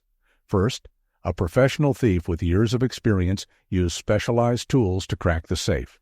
Second, a team of international spies coordinated with aliens using advanced technology to teleport the jewels away, while simultaneously erasing security footage and hypnotizing the guards. Even though the second explanation might be more exciting, Occam's razor guides us toward the first, simpler explanation. But why does simplicity often lead to truth? Imagine building a house of cards. The taller and more complex you make it, the more likely it is to collapse. Each additional card, or in our case, each additional assumption increases the chances of the whole structure falling apart. Similarly, complex explanations require more things to be true simultaneously, making them statistically less likely to be correct. This principle revolutionized scientific thinking. Before Copernicus, astronomers created incredibly complex models to explain planetary motion, adding circle upon circle to match their observations. Then Copernicus suggested a simpler explanation. What if the planets, including Earth, just orbited the Sun? This elegant solution, though controversial at the time, proved far more accurate than its complicated predecessors. However, Occam's razor comes with an important caveat. It's a guiding principle, not an absolute rule. Sometimes the truth is complex. Think of quantum physics, where the reality of subatomic particles often seems stranger than fiction. The key is that even in these cases, we should only add complexity when simpler explanations fail to account for all the evidence. In our daily lives, Occam's razor can be an invaluable tool for decision-making and problem-solving. When your phone stops working, start with checking if it's charged before assuming it's been hacked by cybercriminals. When a friend doesn't show up for coffee, consider that they might have forgotten before concluding they've been kidnapped by a secret organization. This principle also teaches us something profound about human nature. We often prefer complex, dramatic explanations because they seem more meaningful or interesting. There's something almost disappointing about simple truths. Yet, finding beauty and simplicity in the elegant, straightforward explanation can be deeply satisfying. Consider how this applies to everyday situations. A strange light in the sky? Before assuming aliens, consider aircraft or satellites. A mysterious illness? Check common causes before fearing rare diseases. Unexpected success at work? Your hard work might be the simpler explanation than luck or conspiracy. Occam's razor doesn't just help us find truth, it helps us find peace of mind. By favoring simpler explanations, we can avoid the anxiety that comes from imagining elaborate worst-case scenarios. It's a reminder that sometimes the truth isn't hiding in complexity, but standing in plain sight, waiting for us to notice its elegant simplicity. Now, as you drift towards sleep, consider how this principle might illuminate your own life. How many of your worries rest on complicated assumptions? How many problems might have simpler solutions than you've imagined? In embracing Occam's razor, we might find not just clearer thinking, but a clearer path through life itself. Remember, in a world that often celebrates complexity, there's profound wisdom in seeking simplicity. The truth, more often than not, doesn't need elaborate embellishments, it simply needs to be recognized. The lottery of birth theory. Imagine for a moment that before you were born, you were handed a cosmic lottery ticket. This ticket would determine not just who you would be, but where you would be born, to whom, in what era, in what circumstances, and with what opportunities. This is the lottery of birth theory, a profound philosophical concept that challenges our notions of merit, justice, and human destiny. Consider this. You didn't choose to be born in your country, to your parents, with your genetic predispositions, or in this particular century. You didn't select your native language, your early education, or the cultural values that shaped your formative years. Everything that forms the foundation of who you are began with a roll of cosmic dice. Think of it like arriving at a theater where a play is already in progress. You didn't choose the script, the setting, or your role. You simply found yourself on stage, expected to perform. Some are born onto a stage with bright lights and a supportive audience, while others enter a dimly lit corner with far fewer resources at their disposal. This theory carries profound implications for how we view success, failure, and human potential. Warren Buffett himself acknowledged this when he spoke of winning the ovarian lottery, being born male, white, and in America during the 20th century, with access to opportunities that most of human history never knew. He recognized that his success, while requiring skill and effort, was built upon a foundation he neither earned nor chose. Let's explore this through a thought experiment. Imagine a child born in a remote village without electricity, clean water, or access to education. Now imagine another child born into a wealthy family in a developed nation with access to the best schools, health care, and opportunities. Both children might possess equal innate potential, but their life trajectories will likely differ dramatically due to circumstances entirely beyond their control. The theory challenges our traditional narratives about merit and achievement. While personal effort, dedication, and choices matter tremendously, they operate within the boundaries set by our birth lottery. It's like being dealt cards in a poker game. While skill affects how you play them, the initial deal significantly influences your chances of winning. This understanding has revolutionary implications for how we view social justice and human society. If our station in life is largely determined by factors beyond our control, what does this but mean for our obligations to one another? How should this influence our policies, our judgments, and our treatment of those less fortunate? Consider education. A child born in Silicon Valley to tech executive parents will have vastly different educational opportunities than one born in a war-torn region or impoverished community. Neither child earned their starting position, they simply won or lost a lottery they never entered. The theory also invites us to examine privilege not as something to feel guilty about, but as something to acknowledge and potentially use to benefit others.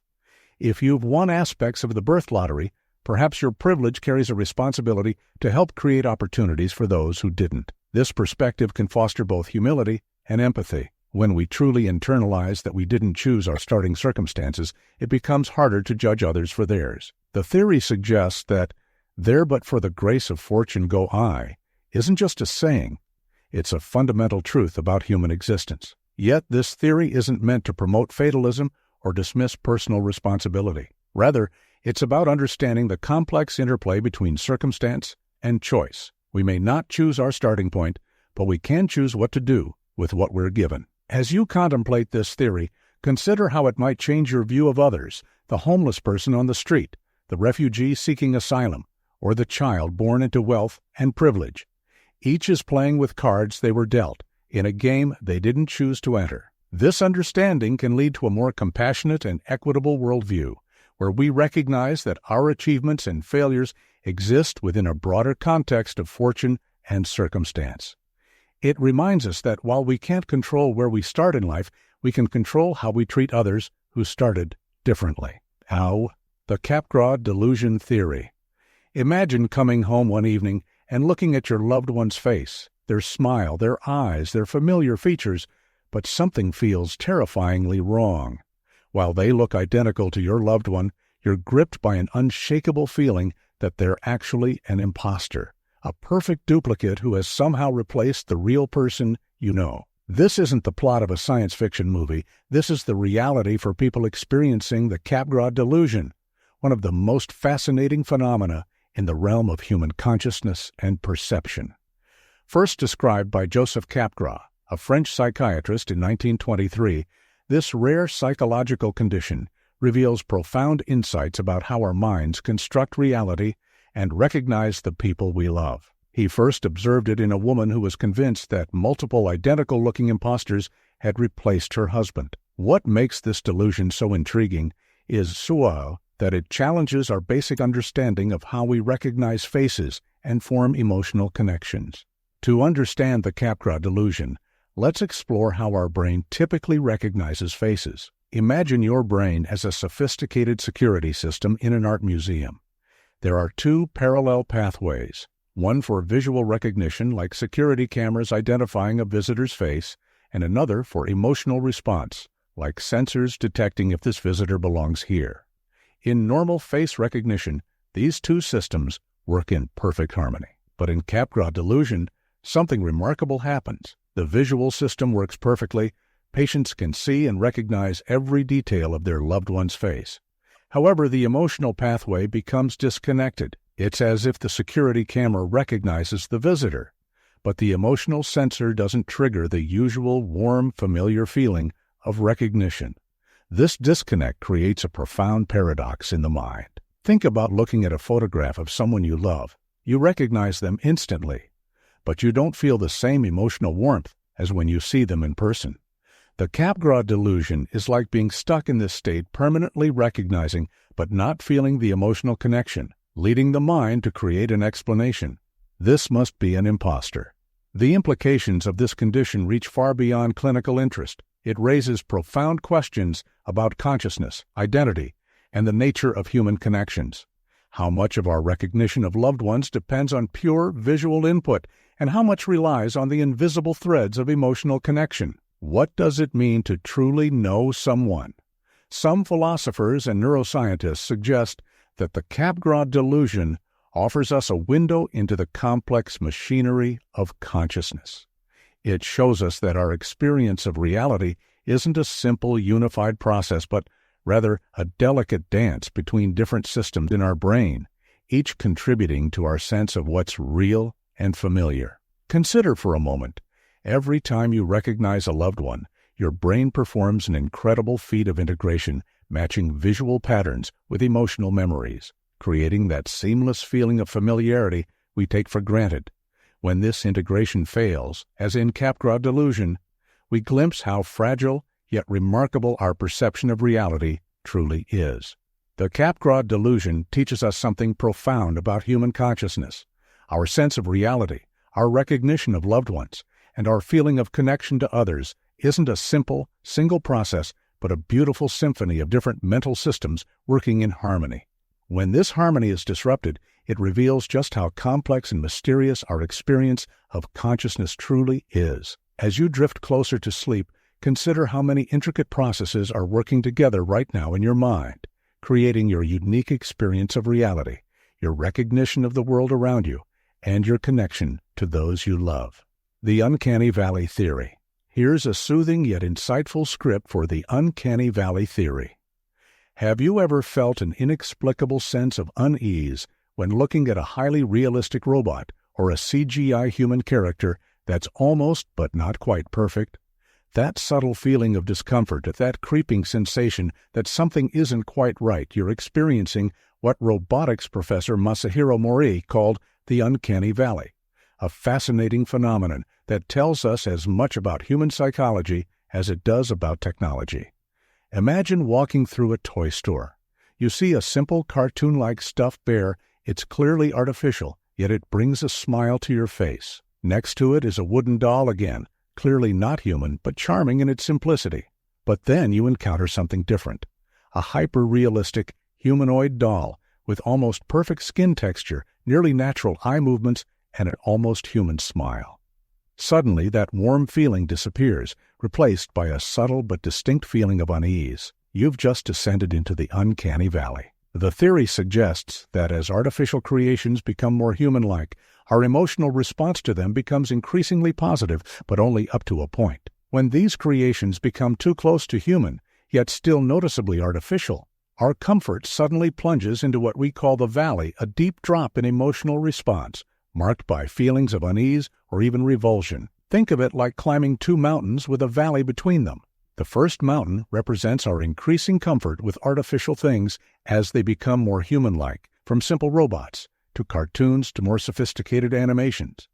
But just before reaching perfect human likeness, we tumble into the valley. Only by crossing this valley, achieving either complete human likeness or deliberately staying less realistic, can we reach the second peak of comfort and acceptance. But why does this valley exist? Some scientists believe it's deeply rooted in our evolutionary history, a protective mechanism that helped our ancestors avoid sick or dead members of their species. Others suggest it's connected to our fundamental sense of human identity and our innate ability to detect when something isn't quite right. Consider how a symphony orchestra works. When all instruments play perfectly in tune, the music is beautiful. If one instrument is slightly out of tune, our ears immediately detect this discordance, even if we can't explain exactly what's wrong. The Uncanny Valley works similarly. Our brains are exquisitely tuned to detect these subtle, out-of-tune elements in human appearance and behavior. The implications of the Uncanny Valley reach far beyond robotics and animation. It raises profound questions about human nature itself. What makes us human? How do we recognize humanity in others? Where do we draw the line between artificial and authentic? In our modern world, as technology increasingly tries to replicate human characteristics, the Uncanny Valley becomes more relevant than ever. From virtual influencers to AI-powered chatbots, we're constantly navigating this delicate balance between artificial and human connection. Perhaps most fascinating is how the uncanny valley reflects our own self-image. Like a mirror showing us what we're not, these almost human creations help us understand what we truly are. Each feeling of discomfort in the valley is really a reminder of the countless subtle elements that make us uniquely human. The microscopic movements, the imperfect perfections, the authentic irregularities that no artificial creation has yet perfectly captured. As you rest and drift closer to sleep, consider how your own mind navigates this valley every day, instantaneously processing countless signals to recognize what is authentically human. In our increasingly digital world, perhaps the uncanny valley isn't just a theory about robots and animations. It's a window into our own humanity, helping us understand what makes us uniquely, imperfectly, beautifully human. The uncanny valley reminds us that in our quest to create perfect replicas of human life, we've discovered something profound about the nature of humanity itself sometimes. It's our very imperfections that make us perfect. The philosophical concept of Yugen. Imagine standing at the edge of a vast ocean at twilight, watching the sun slowly sink below the horizon. As darkness gently falls, you catch a glimpse of wild geese disappearing into a clouded moon. There's a feeling that washes over you, something profound, yet impossible to fully capture in words. This mysterious, deep awareness of the universe's beauty and mystery is what Japanese aesthetics calls Yugen, perhaps one of the most elegant and elusive concepts in all of philosophical thought. Yugen literally translates to mysterious profundity. But like many profound concepts, its true meaning lies beyond simple translation. It's the feeling you get when you realize that the universe is far more mysterious and beautiful than we could ever fully comprehend. Think of Yugen as reading a book where the most important story lies between the lines. It's not in what you see, but in what you sense exists just beyond your perception. Imagine walking through an ancient forest. You see the sunlight filtering through the leaves, creating dancing shadows on the ground. Yugen isn't in the leaves or the light themselves. It's in the subtle suggestion that there's something more, something deeper, something just beyond our grasp. To understand Yugen better, consider these moments, the way your heart feels when you look up at the stars and truly comprehend their distance, the sensation of watching autumn leaves fall and suddenly understanding the cyclical nature of existence, the feeling of hearing a wind chime in the distance and wondering about all the stories the wind could tell. In traditional Japanese arts, Yugen manifests in different ways. In poetry, it's the power of suggestion rather than explicit statement. In painting, it's the empty space that speaks as loudly as the brushstrokes. In theater, it's the pregnant pause between actions that holds the deepest meaning. But Yugen isn't just an artistic concept, it's a way of seeing the world. Modern physics tells us that the universe is stranger and more mysterious than we could have imagined. Dark matter, quantum entanglement, the vast expanses of space, these scientific discoveries echo what the ancient Japanese understood through Yugen, that the most profound truths often lie just beyond our direct perception. Consider how Yugen might apply to human consciousness itself. Just as we can never directly see the wind but only its effects on leaves and water, we can never directly observe consciousness but only its manifestations in thought and behavior. This parallel suggests that Yugen isn't just a poetic idea, but a fundamental truth about how we experience reality. Think of Yugen as similar to watching a boat disappear over the horizon. The mystery isn't in the boat's disappearance itself, but in the suggestion of countless unseen journeys continuing beyond our view. It's the understanding that while we can't see what lies beyond, we can feel the vastness of what might be there. In our modern world of instant information and constant connectivity, Yugen reminds us of the value of mystery. It suggests that true wisdom lies not in knowing everything, but in being aware of how much we don't know. It's found in those moments when we stop trying to understand everything and simply allow ourselves to be moved by the profound mystery of existence. As you drift towards sleep, consider the Yugen. In this very moment, the mysterious process of consciousness transitioning to dreams, the countless thoughts and memories floating just below the surface of awareness, the profound complexity of your own existence.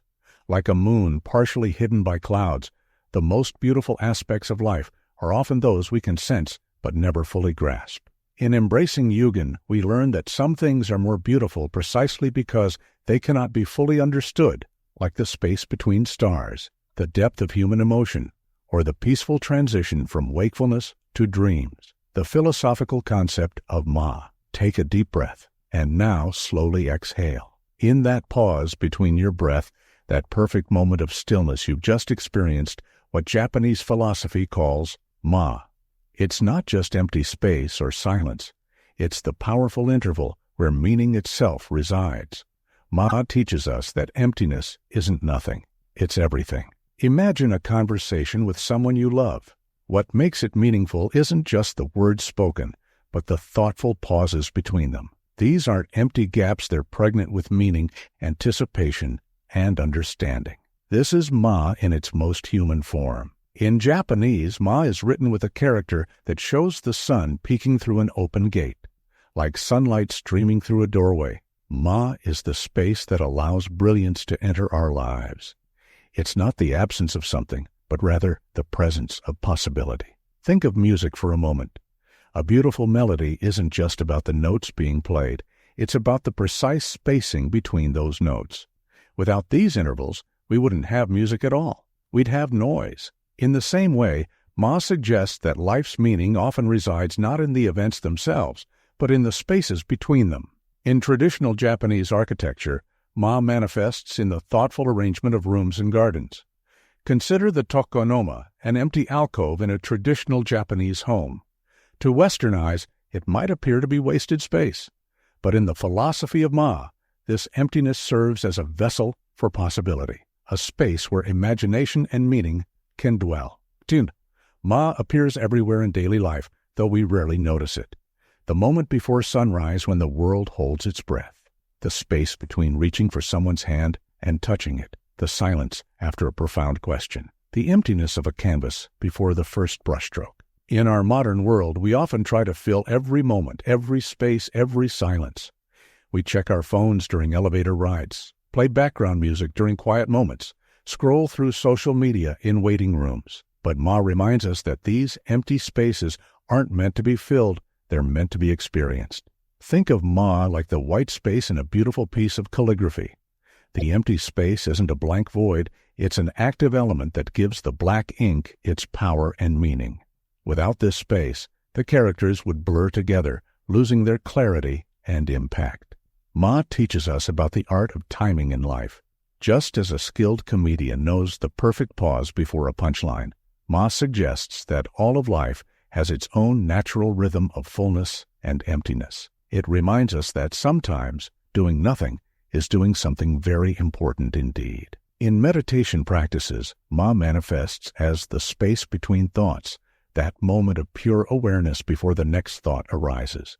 It's in these spaces that we often find our deepest insights and most profound peace. As you lie here, drifting toward sleep, notice the Ma in your own experience, the quiet space between your thoughts, the peaceful interval between your breaths, the gentle transition between wakefulness and dreams. Ma reminds us that emptiness is never truly empty, like a vessel that's useful because of its hollow center, or a window that serves its purpose through its openness. The apparent nothingness in our lives might actually be everything we need. It teaches us that sometimes the most meaningful moments are the ones where nothing seems to be happening at all. As you rest in this moment, allow yourself to appreciate the Ma in your own life, the beautiful empty spaces that give shape and meaning to all the fullness around them. For it's in these precious intervals that we often find our deepest peace, our clearest insights, and our most profound connections to the essence of being. The philosophical concept of Wabi-Sabi. Look at your hands for a moment. Notice the tiny imperfections, the slight asymmetry of your fingers, the unique patterns in your skin, perhaps some scars that tell stories of your past. In these supposed flaws, you're witnessing what Japanese philosophy calls Wabi-Sabi, the profound beauty of imperfection, impermanence, and incompleteness. It's a concept that challenges our modern obsession with perfection and invites us to see beauty in the most unexpected places. Imagine an ancient ceramic bowl, cracked and repaired with gold. This is kintsugi, the physical embodiment of wabi-sabi. Instead of hiding the cracks, they're highlighted with precious metal, suggesting that it's the imperfections that make something truly valuable. The bowl isn't beautiful despite its cracks. It's beautiful because of them. Wabi originally meant the loneliness of living in nature, remote from society, while Sabi-ji referred to the autumn of life, the lean and withered beauty of age. Together, they've evolved to describe a profound appreciation for the imperfect, rustic, and melancholy aspects of existence. Think of Wabi-Sabi like an old wooden bench in a garden. Over years, the wood has weathered, its surface textured by rain and sun. Moss grows in its crevices, and the grain has become more pronounced. To a mindset focused on perfection, this bench needs replacement, but through the lens of Wabi-Sabi, it has only grown more beautiful with time, each mark and weathering telling a story of its journey through seasons. Wabi-Sabi appears in countless forms. The asymmetrical leaves of a naturally grown plant, the gentle wear on well-loved books, the patina on old copper, the wrinkles around smiling eyes, the handmade pottery with visible fingerprints, the worn stones of ancient temples. In our age of filters, Photoshop, and carefully curated social media, Wabi-Sabi offers a revolutionary perspective. It suggests that our attempt to achieve perfection is misguided not because perfection is too lofty a goal, but because imperfection is actually more beautiful and meaningful. Consider how Wabi-Sabi might apply to human relationships. Like an old marriage that has weathered storms and grown stronger through challenges, or a friendship that's more meaningful because of the difficulties it has overcome. These aren't perfect relationships, they're real ones, and that makes them far more precious. In traditional Japanese aesthetics, Wabi-Sabi manifests in rough ceramics, uneven glazes, simple tea houses, and modest gardens. But its wisdom extends far beyond aesthetics. It's a worldview that accepts the fundamental truth of existence. Nothing lasts, nothing is complete, and nothing is perfect. Think of Wabi-Sabi as nature's truth revealed in objects and experiences. A perfect sphere exists only in mathematics in nature. Everything is slightly askew, weathered, and in constant transition. This isn't a flaw in the universe, it's the very essence of reality. Wabi-Sabi reminds us that we are not meant to be perfect, complete, or permanent. Like the changing seasons, the weathered stones, and the aging trees, our beauty lies in our transience and our flaws. Each wrinkle, scar, and imperfection is not a flaw to be corrected, but a story to be honored. As you drift toward sleep, remember that like this moment, imperfect, incomplete, and impermanent, you too are perfectly imperfect, exactly as you should be. In embracing Wabi-Sabi, we find a deeper peace, one that comes not from achieving perfection, but from accepting and celebrating the beauty of life exactly as it is. Mono no aware. Picture yourself sitting beneath a cherry tree in full bloom. As you watch, a soft breeze stirs, and a single petal breaks free, dancing slowly through the air before settling on the ground. In that moment, you feel something, a sweet sadness, a gentle ache, a bittersweet awareness that this perfect moment is already passing. This is Mono no aware, Wu no I, with a poignant awareness of the transience of all things. The term literally translates to the pathos of things, but its meaning runs far deeper. It's the emotional awareness that everything in life, every smile, every sunset, every cherished moment is fleeting. Yet rather than being a source of sadness, this awareness makes these moments even more precious. Think of looking through old photographs. There's a certain tenderness in seeing faces younger, places changed, moments long past. That feeling isn't quite nostalgia, nor is it purely sadness. It's mono, no aware, the gentle ache of being human and aware of time's passing. Imagine holding a handful of sand. The tighter you try to grasp it, the more quickly it slips through your fingers.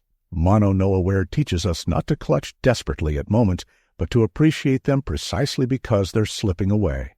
It's the understanding that impermanence doesn't diminish beauty, it creates it. We experience mono, no aware in countless ways. The last day of summer vacation, a child's outgrown clothes, the changing of seasons, the end of a perfect evening with friends.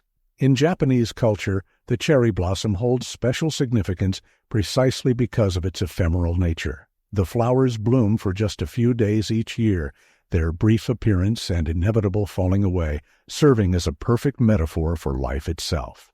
Their beauty isn't diminished by their briefness, it's enhanced by it. Mono no aware. differs from simple sadness or melancholy. It's not about mourning what's lost, but about finding beauty in the very fact that nothing lasts. It suggests that impermanence isn't a flaw in the universe, it's what gives life its depth and meaning. In our modern world of digital permanence and instant replay, Mono No Aware reminds us that real life happens only once. Each sunset is unique, each laugh unrepeatable, each moment a singular gift that will never come again exactly the same way. This concept teaches us about love too. When we truly love someone, we're acutely aware that our time together is finite. This awareness doesn't make love sad. It makes it more precious, more worthy of our full attention and gratitude. Mono No Aware invites us to live more fully by accepting life's transient nature. It suggests that our awareness of impermanence can lead not to despair, but to a deeper appreciation of beauty and a more profound capacity for love and gratitude. As you drift towards sleep, remember that this very moment, with its unique combination of thoughts, feelings, and sensations, will never come again exactly this way. And that's what makes it perfect. Like a cherry blossom carried on the wind, each moment is more beautiful because it's fleeting. The glass child syndrome. Imagine a family photograph where one child seems to fade into the background like light passing through glass. They are present, yet somehow transparent, bearing the weight of being simultaneously visible and unseen. This is the essence of what we call the glass child syndrome, a profound psychological phenomenon that affects siblings of children with special needs or chronic conditions. The term glass child was coined by Alicia Arenas, who grew up as the sibling of a child with special needs. She describes glass children as those who watch life happen through a transparent wall, seeing everything, feeling everything, but often going unnoticed in the intensity of their family situation.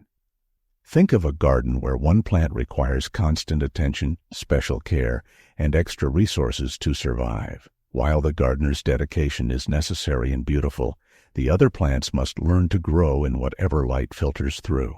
They become resilient, but they also become transparent, like glass. Glass children often develop remarkable characteristics: extraordinary empathy at a young age, advanced emotional intelligence, strong self-reliance. Imagine holding two glasses, one visibly cracked and requiring careful handling, the other seemingly perfect and sturdy. The world naturally focuses on protecting the cracked glass, while the sturdy one is expected to need no special care. But glass, no matter how strong it appears, still needs gentle handling and attention. These children often develop what psychologists call precocious maturity, growing up too fast, too soon. Like a greenhouse plant forced to bloom early, they develop survival mechanisms that are both impressive and poignant. To the glass children listening, your transparency isn't invisibility. Your strength isn't invulnerability. Your maturity isn't a barrier to needing support. Like a prism that appears clear, yet contains all the colors of the rainbow, you hold depths that deserve to be seen and understood. If you're a glass child, know that your experiences have shaped you, but don't define you. Like light passing through a prism, your challenges can transform into unique strengths and profound wisdom. The glass child syndrome reminds us that sometimes the most resilient among us are the ones who appear the strongest. It teaches us to look more carefully at those who seem to need us least, to listen more attentively to those who complain the least, and to remember that strength, like glass, can be both remarkable and fragile. As you drift toward sleep, remember that being transparent doesn't make you invisible. Like the most beautiful glass art, your experiences have created patterns of light and shadow that make you uniquely precious and worthy of attention. The philosophical parking lot theory. Have you ever noticed how when you're desperately searching for a parking spot, it seems impossible to find one, but the moment you give up and decide to leave, several perfect spots appear? This seemingly mundane experience reveals a profound truth about human psychology and the nature of desire welcome to the philosophical parking lot theory. This theory isn't just about parking spaces, it's a metaphor for life's most persistent paradox. The way our desperate desire for something often becomes the very thing that prevents us from obtaining it. When we grip too tightly, what we seek seems to slip through our fingers. Imagine yourself circling a busy parking lot. Each loop increases your anxiety, your frustration growing with every filled space. Your mind becomes fixated on finding the perfect spot. In this state of desperate seeking, you might miss perfectly good spaces because they don't match your ideal, or you might be too tense to smoothly maneuver into an available spot when you do find one. First, the law of inverse effort. The harder you try to find something, the more it eludes you. This isn't just about parking spots. Think about trying to fall asleep, finding love, or achieving happiness. Often, the more desperately we pursue these things, the further they seem to drift away. Second, the paradox of attachment. When we become too attached to a specific outcome, we become blind to other possibilities. Like a driver fixated on finding a spot near the entrance, we might miss multiple suitable spaces slightly further away. Third, the liberation of surrender. The moment we truly let go of our desperate search, our perception shifts. We become more relaxed, more aware, and ironically, more likely to find what we're looking for. Think of it like trying to see a star in the night sky. If you look directly at it, it might seem to disappear. But when you relax your gaze and look slightly to the side, suddenly the star becomes visible. This is called averted vision in astronomy, but it applies to many aspects of life. This theory connects deeply with ancient wisdom traditions. Buddhists speak of non-attachment, Taoists of wu-wei, effortless action, and Stoics of accepting what we cannot control. The parking lot becomes a modern meditation on these timeless truths. The theory suggests a profound truth. Sometimes our greatest obstacle isn't external circumstances, but our own desperate desire for control. Like a tightly clenched fist that cannot receive anything new, a mind fixated on one specific outcome becomes blind to other possibilities. As you rest here, notice how this principle might apply to sleep itself. The more we try to force ourselves to sleep, the more elusive it becomes. But when we relax and let go of the need to sleep, we create the very conditions that allow sleep to arrive naturally. The philosophical parking lot theory reminds us that sometimes the best way forward is to ease our grip on what we seek. It suggests that life's gifts often come not through force of will, but through a delicate balance of intention and surrender. As you drift toward sleep, remember that like finding the perfect parking spot, some of life's most sought-after experiences come not when we chase them desperately, but when we create the space for them to appear naturally. The Codex, Seraphinianus theory. Imagine you're holding a beautifully bound, thick, mysterious book in your hands. Its cover is adorned with intricate symbols, and as you open it, you're greeted by a series of surreal images. A strange plant morphing into a chair, fish swimming through rainbow-colored clouds, and people merging with their surroundings in bizarre ways. Every page is filled with an unfamiliar language, one no one has ever been able to decode. Welcome to the world of the Codex Seraphinianus, a book that has puzzled readers and scholars since its creation in the late 1970s.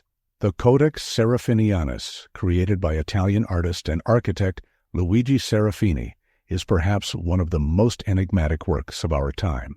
The book resembles an encyclopedia and is filled with detailed illustrations of an imaginary world, each accompanied by text written in a bizarre, indecipherable script. Although it's been nearly 50 years since its creation, no one has cracked its language or unlocked its meaning, leading to countless theories about its purpose and message. The Codex's contents evoke a powerful sense of curiosity and wonder, not unlike the feeling we get from childhood fairy tales or fantasy novels. Just as Alice fell down the rabbit hole into Wonderland, readers of the Codex are transported into a surreal alien landscape where the usual rules of reality don't apply. There are familiar elements, plants, animals, cities, but they're all distorted, twisted into forms that challenge our perceptions of the real world. In many ways, the Codex Seraphinianus embodies the human fascination with the unknown. We often seek to understand, categorize, and make sense of things. But what happens when something resists explanation? The Codex invites us into a world where we must accept mystery and ambiguity, embracing the strange and the unknowable. Some scholars suggest that this is precisely its point. It's a book that defies understanding, serving as a metaphor for the limits of human knowledge. One of the most compelling aspects of the Codex is its elaborate script. Serafini created a flowing, looping text that looks like a language but isn't recognizable to any known linguistic system. Over the years, many have tried to decode it, analyzing letter frequencies and structures, but no one has succeeded in translating a single word. The text appears to be consistent, as if governed by grammatical rules, and this has led some to believe it could indeed be a language, or perhaps a pseudo-language meant to mirror the way we interpret symbols. Some have suggested that the Codex's language serves as a mirror of our own experience with communication. Imagine, for example, an alien stumbling upon an English dictionary for the first time. They might recognize patterns in letters, but be completely unable to understand the meanings. The Codex's language could be a reminder of how foreign, even cryptic communication can be, particularly in cultures we don't fully understand. It taps into our experience of outsiderness, of being presented with symbols we can't decipher, yet sense are significant. The illustrations in the Codex seem designed to provoke thought rather than to inform. Unlike most encyclopedias, which offer straightforward information, the Codex presents images that are surreal, whimsical, and at times unsettling. Serafini's drawings blend elements from natural history, architecture, and the human body, turning them into dreamlike scenes that can be interpreted in countless ways. There are hints of familiarity. The pages might show plants, animals, or people, but they are never exactly what we expect. This artistic choice may be Serafini's way of demonstrating the flexibility and subjectivity of interpretation. Just as we can all look at the same piece of abstract art and walk away with different impressions, the Codex offers each reader a unique experience. One person may see a metaphor for human transformation. Another might see commentary on technology and nature. In this way, the Codex Seraphinianus almost invites readers to become creators themselves, constructing their own meanings and narratives as they navigate its pages. Another compelling theory is that the Codex is a critique of our obsession with categorization and order. Think of an encyclopedia.